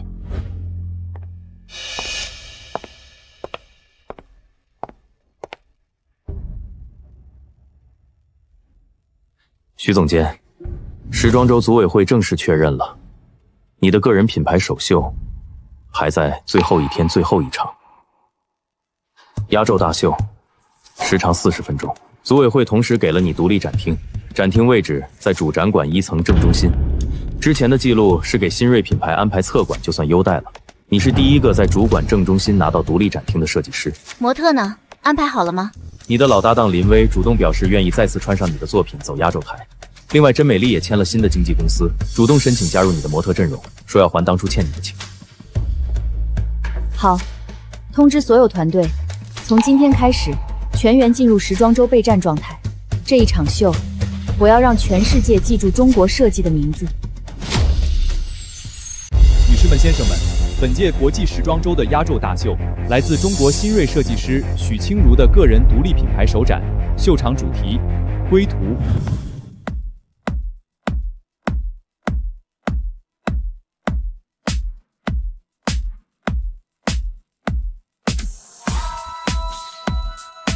开场第一件就这个水准，故宫红配墨黑的撞色方案，肩线做的是改良旗袍立领结构，裙摆用了西式立体剪裁。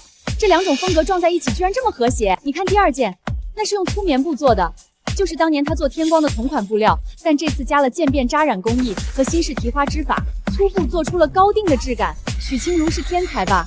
同样的材料，他竟然能玩出这么多花样。接下来由林薇为大家展示许清如设计师本场大秀的主题作品。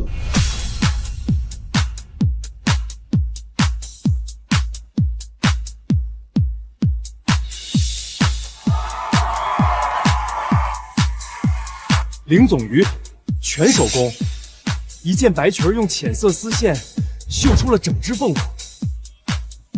这个设计语言太高级了，比涅槃更成熟、更克制，完全是世界顶级大师的水准。这件作品的名字叫《归途》。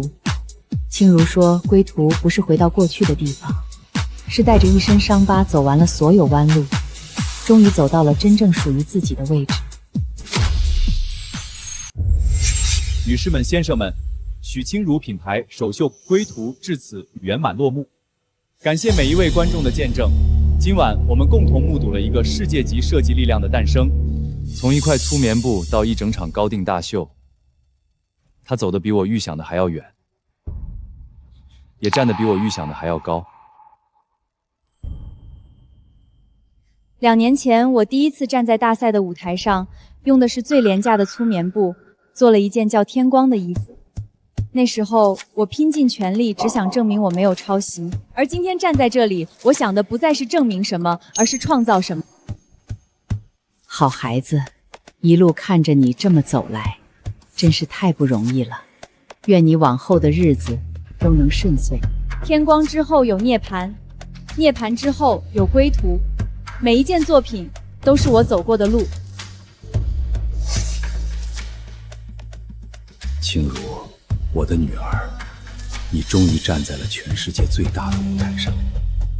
爸爸这辈子算计来算计去，落到今天这个地步，全是自己咎由自取。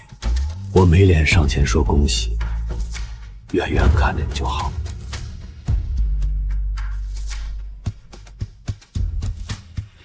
从蒙冤受辱的尘埃里站起，于绝境重生的泥泞中前行。天光为引，涅槃为翼，行至今日，终赴这场归途。我是许清如，过往所有沉浮皆为序章，往后之路，我自步步生光。